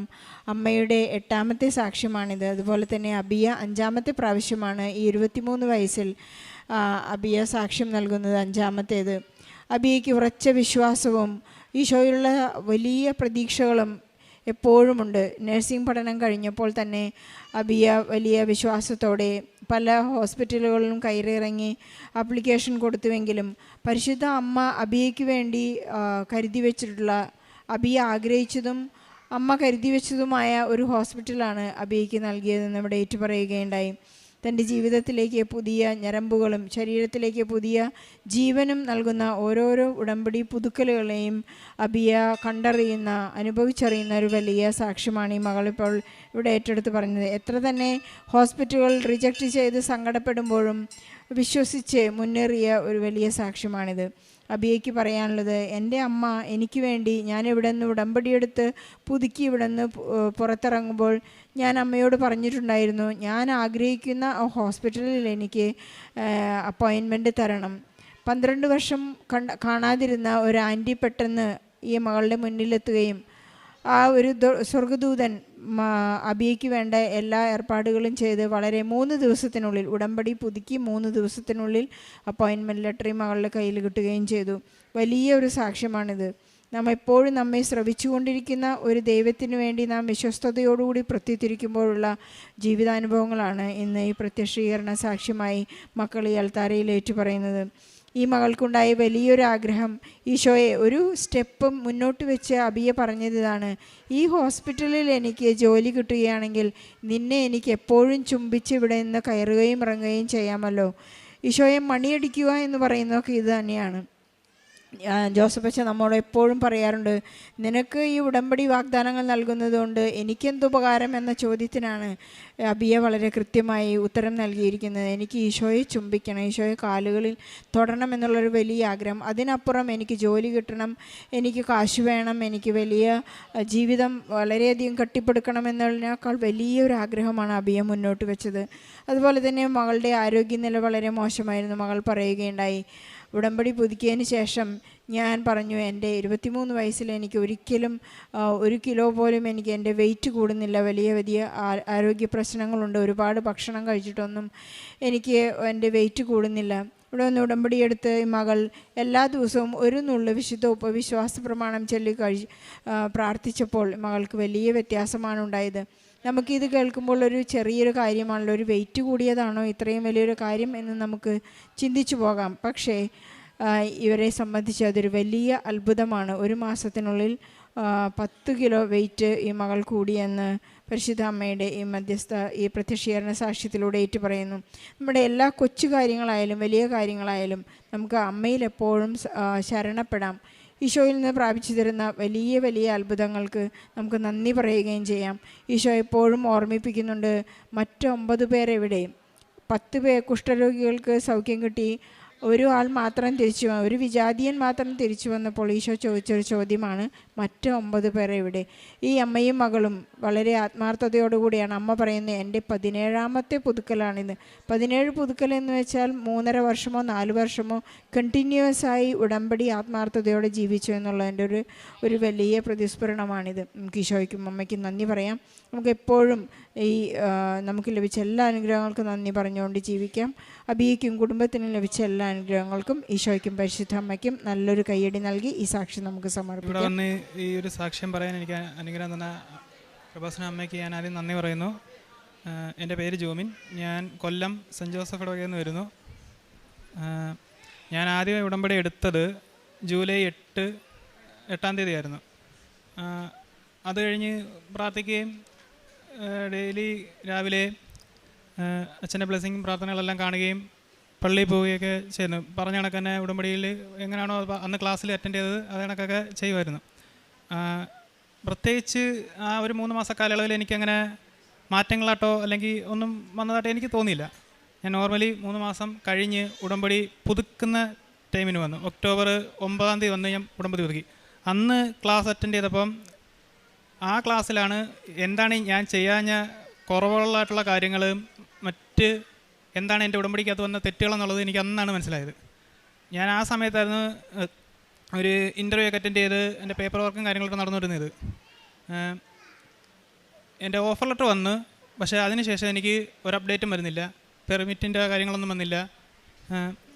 ഈ 2ാമത്തെ ഉടമ്പടി പുതുക്കിയതിന് ശേഷം ഞാൻ എന്താണ് ആ തെറ്റുകളെന്നുള്ളത് നോക്കി അത് ഞാൻ തിരുത്തി പ്രാർത്ഥിക്കുമായിരുന്നു. എന്നിട്ടും എനിക്ക് 3 മാസത്തോളം പിന്നെയും സമയം പോയിട്ടും പെർമിറ്റ് വന്നില്ല. എൻ്റെ കൂടെ കൊടുത്തവർക്കും എൻ്റെ പുറകിന് കൊടുത്തവർക്കും പെർമിറ്റ് വരികയും അവർ രാജ്യത്ത് ഇറങ്ങുകയും ചെയ്തായിരുന്നു. ഞാൻ അന്നൊരു നിരാശയുടെ ഒരു വക്കിലൊക്കെ നിന്ന് എന്ന് പറഞ്ഞാൽ എന്തുകൊണ്ട് എനിക്ക് മാത്രം ശരിയാവുന്നില്ല, അതിൻ്റെ കൂടെ വരുന്നവർക്ക് പോകുന്നു. ഞാനത് കുറേ കാലം 2-3 കൊല്ലമായി ഞാൻ ശ്രമിച്ചുകൊണ്ടിരിക്കുന്നത്. എനിക്ക് മാത്രം അത് ശരിയായി വരുന്നില്ല. അങ്ങനെ ഒരു ദിവസം പ്രാർത്ഥിച്ച് എല്ലാം കഴിഞ്ഞ് ഇന്നിപ്പം എന്നെ വിളിച്ചിട്ട് പറഞ്ഞ് പെർമിറ്റ് വന്നിട്ടുണ്ടെന്ന് പറഞ്ഞു. കാരണം സന്തോഷം, നല്ല രീതിയിൽ സന്തോഷം കാര്യങ്ങളൊക്കെ ആയി. ഞാൻ ആ രീതിയിൽ നിന്നു. നവംബർ 2-ന് ശുദ്ധിരന്മകൾ വരുന്നാൾ കഴിഞ്ഞ് ഞങ്ങൾ വീട്ടിലോട്ട് പോയിട്ട് ഒന്ന് കടയിൽ പോയിട്ട് തിരിച്ചു വന്നതാണ്. എനിക്ക് നല്ലൊരു ആക്സിഡൻറ്റ് സംഭവിച്ചിരുന്നു. ഞാൻ വണ്ടി സ്കിഡ് ചെയ്ത് വീണ് ഒരു 10 മിനിറ്റോളം റോഡിൽ സ്ലൈഡായി. ഞാൻ ചെന്ന് ഓട്ടോയിലിടിച്ച്. പക്ഷേ കണ്ടുകൊണ്ടിരുന്നവരും ആ കടയിൽ നിന്നവരെല്ലാം പറഞ്ഞ് നല്ല രീതിയിലാണ് വീണത്, തലയിടിച്ചോ, എന്നെ വന്ന് പിടിച്ചെണീപ്പിക്കാനൊക്കെ വന്ന്. പക്ഷേ അന്നേരം എനിക്കറിയത്തില്ല, എന്തോ ഭാഗ്യം എന്നറിയത്തില്ല, എൻ്റെ കയ്യിലെ ഈ ഇവിടെ മാത്രം ഒരു മുറിവ് മാത്രമേ ഉണ്ടായുള്ളൂ. എൻ്റെ തലയിടിച്ച് വീണെന്ന് പറഞ്ഞാലും തലയ്ക്കോ അല്ലെങ്കിൽ ദേഹത്തിനോ ഒരു പ്രശ്നമൊന്നുമില്ല. അന്നേരം എൻ്റെ കൂടെ ഉണ്ടായിരുന്നവർക്ക് ഞാൻ പറഞ്ഞ് ഭാഗ്യം കൊണ്ടാ, സ്കില്ല് കൊണ്ടാന്നൊക്കെ പറഞ്ഞ് ഞാനിങ്ങനെ തമാശയ്ക്ക് പറഞ്ഞ് പോയി. പക്ഷേ അത് കഴിഞ്ഞ് നവംബർ 2 ഞാൻ അത് കഴിഞ്ഞ് വന്ന ബുധനാഴ്ച എന്നെ എൻ്റെ ഏജൻസിയിൽ നിന്ന് വിളിച്ചിട്ട് പറഞ്ഞ് നിൻ്റെ പേപ്പർ വർക്കെല്ലാം ആയിട്ടുണ്ട്, നീ മെഡിക്കൽ എടുക്കാൻ വേണ്ടി നവംബർ 10-ന് മുംബൈയിൽ വരണമെന്ന് പറഞ്ഞു. അങ്ങനെ അന്നേരമാണ് ഈ കാര്യം മനസ്സിലായത്. ആ വീഴ്ചയിൽ എനിക്ക് എന്തെങ്കിലും പറ്റിയിരുന്നെങ്കിൽ 10-ാം തീയതി മെഡിക്കൽ എടുക്കാൻ പോകാൻ എനിക്ക് സാധിക്കത്തില്ല. കാരണം എൻ്റെ 3 വർഷത്തെ പ്രയത്നമാണത്. അന്നേരം അതിന് പോകാൻ സാധിക്കാത്ത നേരം അന്നേരം എനിക്ക് മനസ്സിലായി അമ്മ കൂടെ ഉണ്ടായതിൻ്റെ ഒരൊറ്റ ബലത്തിലാണ് എനിക്ക് അത്രയും വലിയ ആക്സിഡൻറ്റിൽ ഒന്നും പറ്റാഞ്ഞത്, ഞാൻ രക്ഷപ്പെട്ടെന്നുള്ളത്. അങ്ങനെ ഞാൻ 10-ന് മുംബൈക്ക് പോയി. മെഡിക്കലിൽ ഞാൻ ചെന്നിറങ്ങുന്നത് രാവിലെയാണ്. ഫ്ലൈറ്റ് ചെന്നിറങ്ങി, ഉറങ്ങിയിട്ടില്ല, ആഹാരം കഴിച്ചിട്ടില്ല, ചെന്ന് വെള്ളം കുടിച്ച് മെഡിക്കൽ എടുത്തു. എനിക്ക് BP സാധാരണ നോർമലി എനിക്ക് BP ലോ ആണ്. വീട്ടിൽ ഹൈ BP ഉള്ളതാണ്, ഉപ്പ് യൂസ് ചെയ്യാതെ എൻ്റെ BP ലോ ആണ്. പക്ഷെ അന്നത്തെ ദിവസം ഞാൻ അവിടെ ചെന്നപ്പം എനിക്ക് BP ഹൈ ആണ്, 160 സംതിങ് എൻ്റെ BP. അന്നേരം അവർ ചോദിച്ച് ഹൈ എന്തെങ്കിലും പ്രശ്നമുണ്ടോ, ഇഷ്യൂ ഉണ്ടോ? ഞാൻ പറയും നോർമലി BP ലോ ആണ് വരുന്നത്, ഹൈ ട്രാവൽ ചെയ്തതിൻ്റെ എന്ന് പറഞ്ഞു. ഞാൻ അന്നേരം ചെറുതായിട്ട് ടെൻഷനായി. എന്ന് പറഞ്ഞാൽ ഇനി ഈ BPയുടെ ഇഷ്യൂവിൻ്റെ പുറത്ത് മെഡിക്കൽ ഫെയിൽ ആവുമോ അല്ലെങ്കിൽ റീമെഡിക്കൽ വരുമോ എന്ന് ടെൻഷൻ ഉണ്ടായിരുന്നു. പക്ഷേ വൈകുന്നേരം ആയപ്പം പ്രശ്നങ്ങളൊന്നുമില്ല. ഞാൻ പ്രാർത്ഥിച്ചായിരുന്നു. അങ്ങനെ കാശുരൂപം എൻ്റെ കയ്യിൽ ഉടമ്പടി എടുത്ത് അന്ന് തൊട്ട് ഞാൻ കൊണ്ടുനടക്കുമായിരുന്നു. ആ കാശുരൂപം ഞാൻ ഉടമ്പടി എടുത്ത് എന്ന് തൊട്ടോ എൻ്റെ കൂടെ ഉണ്ട്, എൻ്റെ കൊന്തയിലുണ്ട്. ഞാൻ ഇതുവരെ അത് മാറ്റിയിട്ടില്ല. ഫുൾ ടൈം ഞാൻ കാശുരൂപം എൻ്റെ കയ്യിൽ ഇപ്പോഴും ഉണ്ട്. ഞാൻ ഇങ്ങനെ കൊന്തയിലിട്ടേക്കത്തേ ഉള്ളൂ. പ്രാർത്ഥിക്കാൻ നേരത്ത് കൊന്തയിൽ വരിക, കാശുരൂപം പിടിച്ചാണ് പ്രാർത്ഥിക്കുന്നത്. അങ്ങനെ മെഡിക്കൽ ഓക്കെ ആയി. അന്നേരം പറഞ്ഞ് 10 ദിവസം അവിടെ മുംബൈയിൽ വെയിറ്റ് ചെയ്യണമെന്ന് പറഞ്ഞ് മുംബൈയിൽ വെയിറ്റ് ചെയ്ത്. ആദ്യം ഞാൻ നിന്നത് ഒരു ഹിന്ദിക്കാരുടെ ഏരിയ ആയിരുന്നു. അതവിടെ ഫുഡോ അല്ലെങ്കിൽ അക്കോമഡേഷനോ ഒന്നും നല്ലതല്ലായിരുന്നു. അന്നേരം ഒരു ചേച്ചി വിളിച്ചിട്ട് പറഞ്ഞു, എടാ ഇങ്ങോട്ട് വാ, നമുക്കിവിടെ സ്ഥലമുണ്ട്, സൗകര്യമുണ്ട്, കുഴപ്പമില്ല, മലയാളികളുണ്ടെന്ന് പറഞ്ഞ്. അങ്ങനെ ഇഷ്ടമില്ലാതെ പോയി നോക്കാമെന്ന് പറഞ്ഞ് ചെന്ന്. സംഭവം അവിടെ ചെന്നപ്പോൾ ഞങ്ങൾ നിന്നതിനെക്കാട്ടി നല്ല സൗകര്യമുള്ള സ്ഥലവും മലയാളികളുടെ റെസ്റ്റോറൻറ്റ്, ഏജൻസിക്ക് എംബസിക്ക് തൊട്ടടുത്ത് തന്നെ അക്കോമഡേഷനും, ട്രാവൽ ചെയ്യാൻ എളുപ്പം. അങ്ങനെ ഞങ്ങൾ പിറ്റേന്ന് തന്നെ അവിടെ നിന്ന് ഇവിടെ വന്ന് നിന്ന്. ഇൻ്റർവ്യൂവിൻ്റെ അന്ന് രാവിലെ എൻ്റെ അടുത്ത് പറഞ്ഞ് ചെല്ലണമെന്ന് പറഞ്ഞു എംബസിയിൽ. ഞങ്ങൾ ചെന്നപ്പം എൻ്റെ കൂടെ ഒരു 3-4 പേരുണ്ടായിരുന്നു. അതിൽ 2 പേർക്ക് സബ്മിഷനും ഞങ്ങളുടെ കൂട്ടത്തിൽ 3 പേർക്ക് ഇൻ്റർവ്യൂ ആയിരുന്നു. അന്നേരം ഈ കൂടെ സബ്മിഷൻ ഉള്ളവരുടെ ഫയൽ ഒരു എംബസിയുടെ പുറത്ത് നരിമാൻ പോയിൻ്റ് എന്ന് പറയും, അവിടെ ഞങ്ങൾ ബീച്ച് സൈഡിൽ ഇരുന്നാണ് പേപ്പർ നോക്കിയത്. എൻ്റെ ഫയൽ കറക്റ്റായിട്ട് ഏജൻറ്റ് തന്നുകൊണ്ട് അത് കണക്കിന് ഇരിപ്പുണ്ടായിരുന്നു. അന്നേരം കൂടെ ഒരാളുടെ പേപ്പറിൽ എന്തോ കുറവുണ്ടെന്ന് പറഞ്ഞപ്പം ഇവിടെ ഒന്ന് നോക്കാമെന്ന് പറഞ്ഞ് തന്നെ. അന്നേരം അവനോടൊരിത് നോക്കേണ്ട വയ്ക്ക് ഒന്ന് മറിച്ച് നോക്കി എല്ലാം വെച്ച് കുഴപ്പമില്ല പേപ്പറെല്ലാം ഉണ്ടെന്ന് പറയാൻ വേണ്ടി കൊടുത്ത്. ഞാൻ വിചാരിച്ചു എൻ്റെ ഫയൽ ഞാൻ എടുത്ത് ബാഗ് വെച്ചേക്കില്ല, ചെക്ക് ചെയ്തില്ലല്ലോ, ഓൾറെഡി ചെക്ക് ചെയ്ത് വെച്ചേക്കുന്നതുകൊണ്ട് തുറന്നില്ല. ഞാനത് ഇൻ്റർവ്യൂവിന് കയറുന്നതിൻ്റെ സ്റ്റേജ് എത്തിയപ്പം ബാഗ് തുറന്ന് ഫയൽ നോക്കിയപ്പം എൻ്റെ ബാഗിൽ എൻ്റെ ഫയലില്ല. കാരണം പറയാം, ഒരു ജോലിയുടെ കടമ്പയിൽ 99% കഴിഞ്ഞ് ആ 1% വേണ്ടിയാണ് അവിടെ നിൽക്കുന്നത്. ആകെ ഞാൻ ടെൻഷനായി. ഞാൻ നിപ്പിൽ ഇറങ്ങി ഓടി, ഇരുന്ന സ്ഥലത്ത് പോയി. അവിടെ ഇല്ലെന്ന് എനിക്കറിയാം, കാര്യം പറഞ്ഞാൽ നമ്മൾ ചെക്ക് ചെയ്തിട്ടാണ് വന്നത്. പക്ഷേ മാനസികാവസ്ഥയിൽ എന്ത് ചെയ്യണമെന്ന് അറിയാത്തതുകൊണ്ട് ഇറങ്ങി ഓടി അവിടെ ചെന്ന് നിന്ന് വിറച്ച് നിന്നത്. എന്നിട്ട് ഇനി ജീവിതത്തിൽ ഇനി മുമ്പോട്ടൊന്നും ഇല്ല, ഇത്രയും കാലം ശ്രമിച്ചതിൻ്റെ ഫലം കിട്ടാതെ ഇതെന്താവുമെന്നറിയാതെ ടെൻഷനിൽ നിൽക്കുക. അന്നേരം ആ കൂട്ടുകാരൻ അവൻ ഓടി വന്നിട്ട് പറഞ്ഞു, ഇടാ എൻ്റെ ബാഗിലുണ്ട് എന്ന് പറഞ്ഞാൽ ഞാൻ കൊണ്ടുവന്നു. ഞാൻ അന്നേരം പ്രാർത്ഥിച്ചുകൊണ്ടാണ് ഓടുന്നത്. അതെ ഇനി എന്താകുമെന്നൊരു പ്രതീക്ഷയില്ലാത്ത അവസ്ഥയായി പോയി. അവൻ കൊണ്ടുവന്ന് അതേ ഫയലുമായിട്ട് അതേ കണക്ക് ഓടി എംബസിയുടെ അവിടെ വന്ന്. നമുക്ക് എംബസിയിൽ ഇൻ്റർവ്യൂ ഇരിക്കുന്ന 3 പേരുണ്ട്. നമ്മൾ ഓരോരുത്തരുടെ ഇതിലാണ് ഇരുത്തുന്നത്. അന്നേരം വിയർത്ത് കുളിച്ച് ചെന്നപ്പം അവിടെ എല്ലാവരും എന്നെ നോക്കുന്നത്. കാരണം പറയാം, അവിടെ എല്ലാവരും നോർമലി ഇൻസ്റ്റൻ്റ് അടിച്ച് നീറ്റായിട്ടിരിക്കുകയാണ്. ഞാൻ മാത്രം വിയർത്ത് കുളിച്ച് ഷൂസ് കഴിഞ്ഞ് ആകെ അലമ്പ് പരുവത്തിലാണ് ഞാൻ ചെന്ന് കയറുന്നത്. അന്നേരം എൻ്റെ ഭാഗ്യം എന്ന് പറഞ്ഞു കഴിഞ്ഞാൽ എൻ്റെ മുമ്പിലൊരു 5 പേരുണ്ട്. അവർ കഴിഞ്ഞിട്ടേ എൻ്റെ പേപ്പർ വിളിക്കത്തുള്ളൂ. ആ സമയം കൊണ്ട് അവിടെ ഇരുന്ന് ഈ ടെൻഷൻ്റെ ഇടയ്ക്ക് ഇൻ്റർവ്യൂവിന് ചോദിക്കുന്ന കാര്യങ്ങൾ വരെ എൻ്റെ മൈൻഡിൽ നിന്ന് ബ്ലാങ്കായി. എനിക്കൊരു വക ഓർമ്മയില്ല. ഞാൻ ആകെ എന്ത് ചെയ്യുന്നു, അവരകത്ത് എന്ത് ചോദിച്ചാലും ഇത് നമ്മുടെ മൈൻഡിൽ നിന്ന് എന്തെങ്കിലും പറഞ്ഞ ആൻസർ തെറ്റിപ്പോയി കഴിഞ്ഞാലോ അല്ലെങ്കിൽ ഇതിനകത്ത് എന്തെങ്കിലും തെറ്റ് പറ്റി കഴിഞ്ഞാൽ അവർക്ക് റിജക്റ്റ് അടിക്കാൻ എളുപ്പമാണ്. അന്നേരം ഞാനാകെ ടെൻഷനായിട്ട് എൻ്റെ കയ്യിൽ നിന്ന് ഫയലെടുത്ത് പെട്ടെന്ന് പ്രാർത്ഥിച്ച്, ഞാൻ കാശുരം പിടിച്ച് പ്രാർത്ഥിച്ച്, മാതാവേ എന്ന് പറഞ്ഞ് എന്നെ പ്രാർത്ഥിച്ചിട്ട് ഒന്ന് ഓടിച്ച് നോക്കി, എല്ലാം ഓടിച്ച് നോക്കി, ഫയൽ ഡോക്യുമെൻറ്റ്സ് മൊത്തം ഓടിച്ച് നോക്കി. അതാ എൻ്റെ ഭാഗ്യം അതായിരുന്നു പറഞ്ഞാൽ 5 പേര് എനിക്ക് മുമ്പ് ഉണ്ടായിരുന്നു. അവരുള്ളത് കാരണം എനിക്ക് അതിനുള്ള സമയം കിട്ടി, സമാധാനമായിട്ട് ഇരിക്കാൻ പറ്റി, നോക്കാൻ പറ്റി. ഞാൻ ഓക്കെ ആയിട്ട് കയറി. അന്നേരം ഞാൻ പ്രാർത്ഥിക്കുന്നുണ്ടായിരുന്നു, എനിക്കറിയാവുന്നത് എന്നോട് ചോദിക്കാവുള്ളൂ, കൂടുതൽ എന്തെങ്കിലും ചോദിച്ചാൽ തെറ്റിപ്പോയാൽ എനിക്കൊന്നും ചെയ്യാൻ പറ്റത്തില്ല ദൈവമേ എന്ന് പ്രാർത്ഥന ഉണ്ടായിരുന്നു.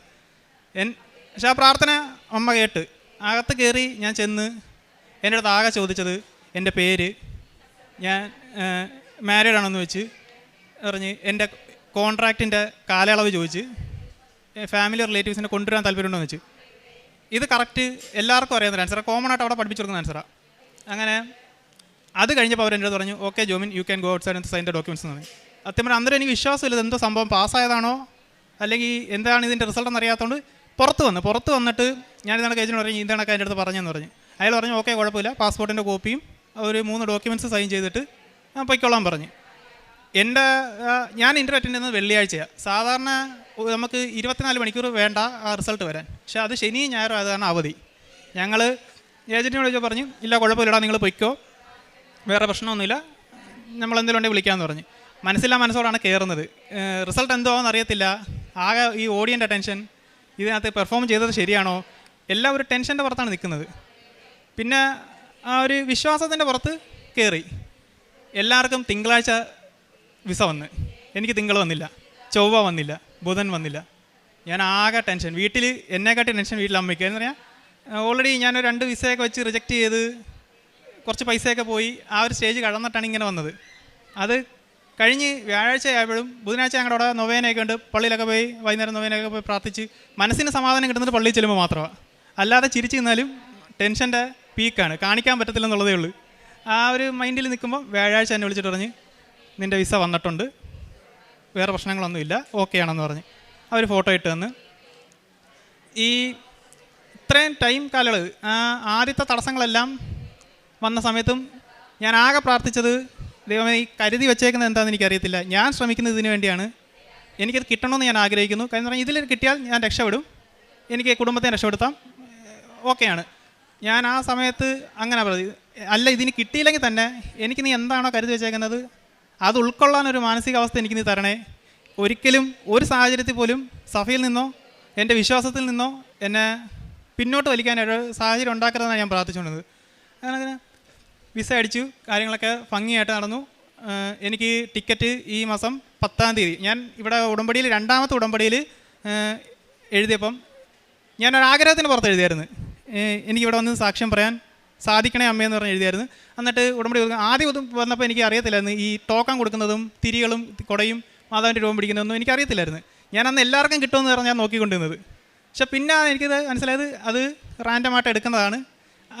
അന്നേരം ഞാൻ 2ാമത് വന്നപ്പോൾ ഞാൻ പ്രാർത്ഥിച്ചു, 2ാമത് ഉടമ്പടി പുതുക്കാൻ വന്നപ്പോൾ പ്രാർത്ഥിച്ചു, എനിക്കൊരു അടയാളം പോലെ എനിക്ക് എന്തെങ്കിലും തരണമെന്ന് പറഞ്ഞു.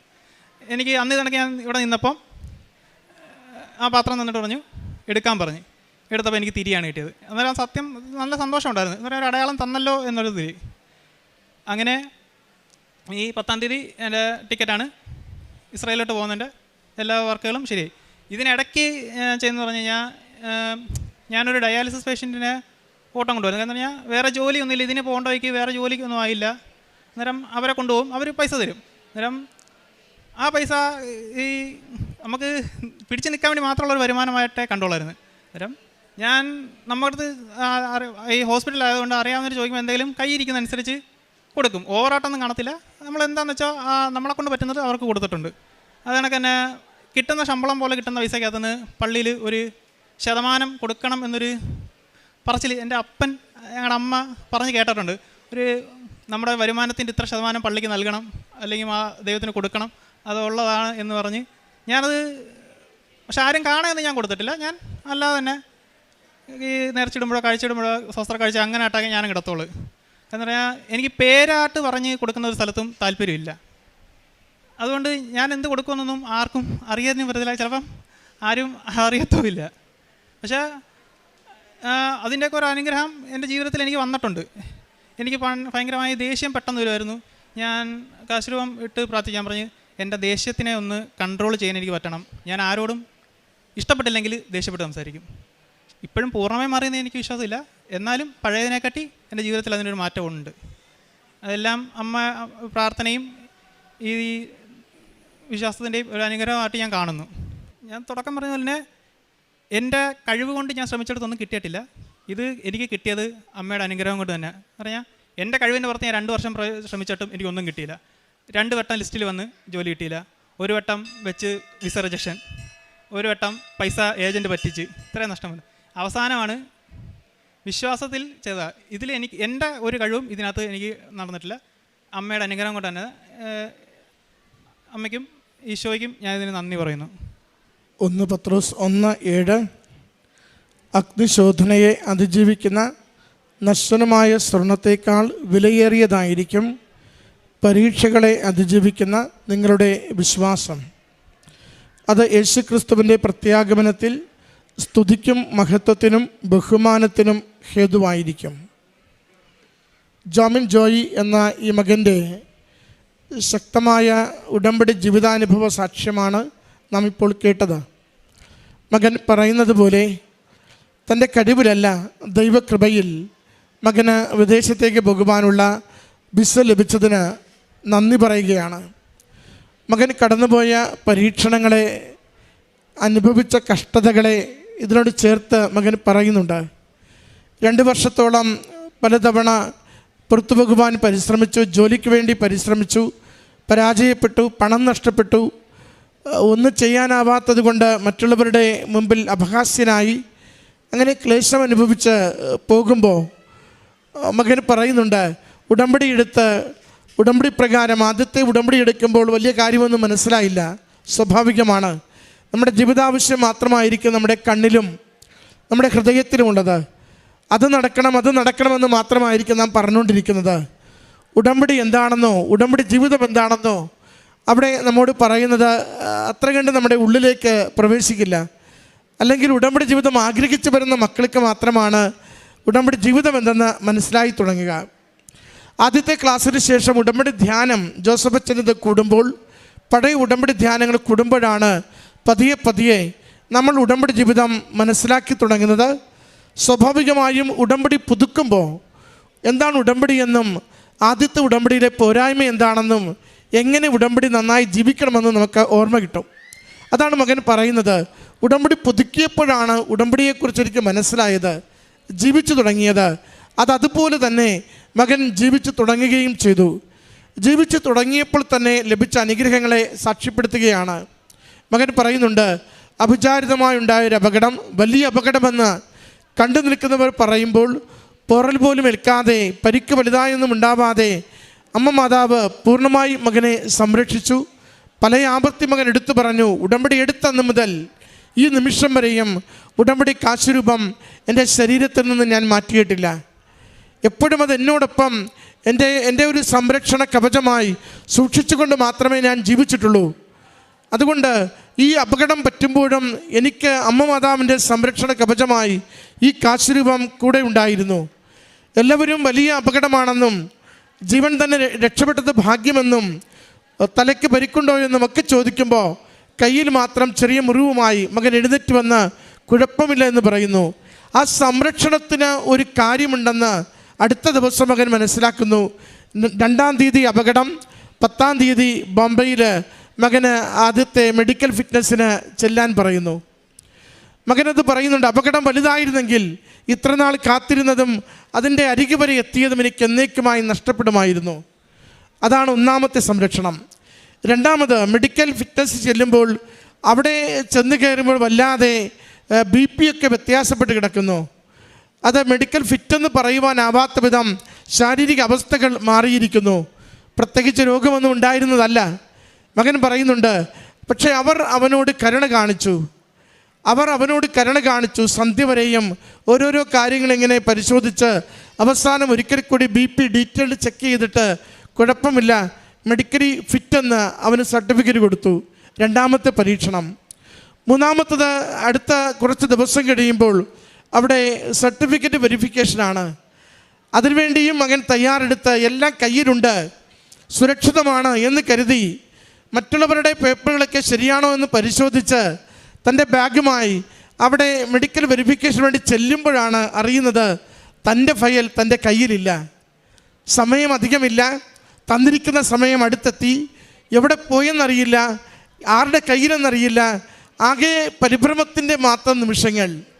ഈ ആപത്സന്ധികളിൽ, ദുരിത നിമിഷങ്ങളിൽ എപ്പോഴും വിളിച്ചു പ്രാർത്ഥിക്കുവാൻ നമുക്ക് നൽകിയിരിക്കുന്നത് കൃപാസന മാതാവിനെ തന്നെയാണ്. കാരണം ദുരന്തങ്ങൾ വരുന്നു, പ്രാർത്ഥിക്കണമെന്ന സന്ദേശം കൈമാറിയിട്ടുണ്ടെങ്കിൽ ആര് ഏതു ദുരന്തത്തിൽ അകപ്പെട്ടാലും ഉറപ്പായും ശരണപ്പെട്ട് അമ്മയെ വിളിച്ച് പ്രാർത്ഥിക്കുമ്പോൾ നാം വിചാരിക്കുന്നതിനപ്പുറം സംരക്ഷണത്തോടുകൂടി നമ്മുടെ ജീവിത വിഷയങ്ങൾ ഏറ്റെടുക്കപ്പെടും.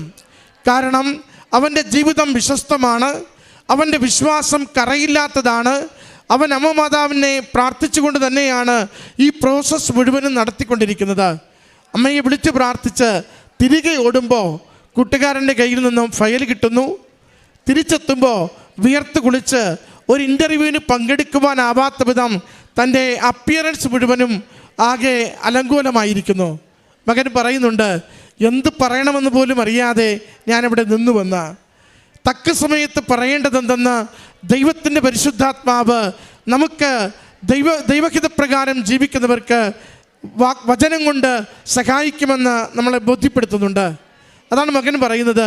മുൻപിൽ 3-4 പേരുണ്ട്, അതുകൊണ്ട് മുഖമൊക്കെ ഒന്ന് തുടച്ച് ഷൂലേസൊക്കെ ഒന്ന് കെട്ടി എൻ്റെ ഫയലൊന്ന് മറിച്ച് നോക്കി മാതാവ് കാത്തോണയെന്ന് മാത്രം പറഞ്ഞുകൊണ്ട് ഞാൻ ഇൻ്റർവ്യൂവിന് ചെന്നു. ചോദിച്ചത് സാധാരണ ചോദ്യങ്ങൾ, ഒന്നും കടുപ്പമുള്ളതോ അറിയാത്തതോ എന്തെങ്കിലും ഊഹിച്ച് പറയേണ്ടതോ ഒന്നുമില്ല. സാധാരണ ചോദ്യങ്ങൾ. പേരും നാട്ടുവിശേഷവും ചോദിച്ചിട്ട് മകനെ സെലക്റ്റഡ് എന്ന് പറഞ്ഞ് അത് അവിടുന്ന് പറഞ്ഞയക്കുന്നു. വീണ്ടും മകൻ പറയുന്നുണ്ട്, കൂടെയുള്ളവർക്ക് വിസ കിട്ടി. തിരിച്ചു കയറിയപ്പോഴും വിസ കയ്യിലേക്ക് കിട്ടുന്നില്ല. 2-3 ദിവസം കഴിയുന്നുണ്ട്. ഓരോ തവണയും ശരിക്കും ചിലരുടെ ജീവിതത്തിൽ അങ്ങനെയാണ്.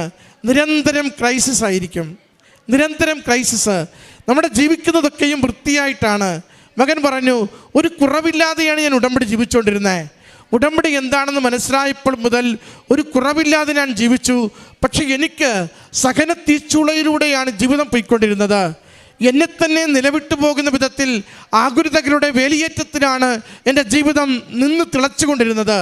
പക്ഷേ എന്നെ കൈവിടാതെ എൻ്റെ പൊന്നു തമ്പുരാൻ സംരക്ഷിക്കുകയും എൻ്റെ അമ്മ മാതാവ് സുരക്ഷിതമായി വിസ നൽകി വിദേശത്തേക്ക് പോകുവാനുള്ള വഴികൾ സുഗമമായി എനിക്ക് തുറക്കുകയും ചെയ്തു.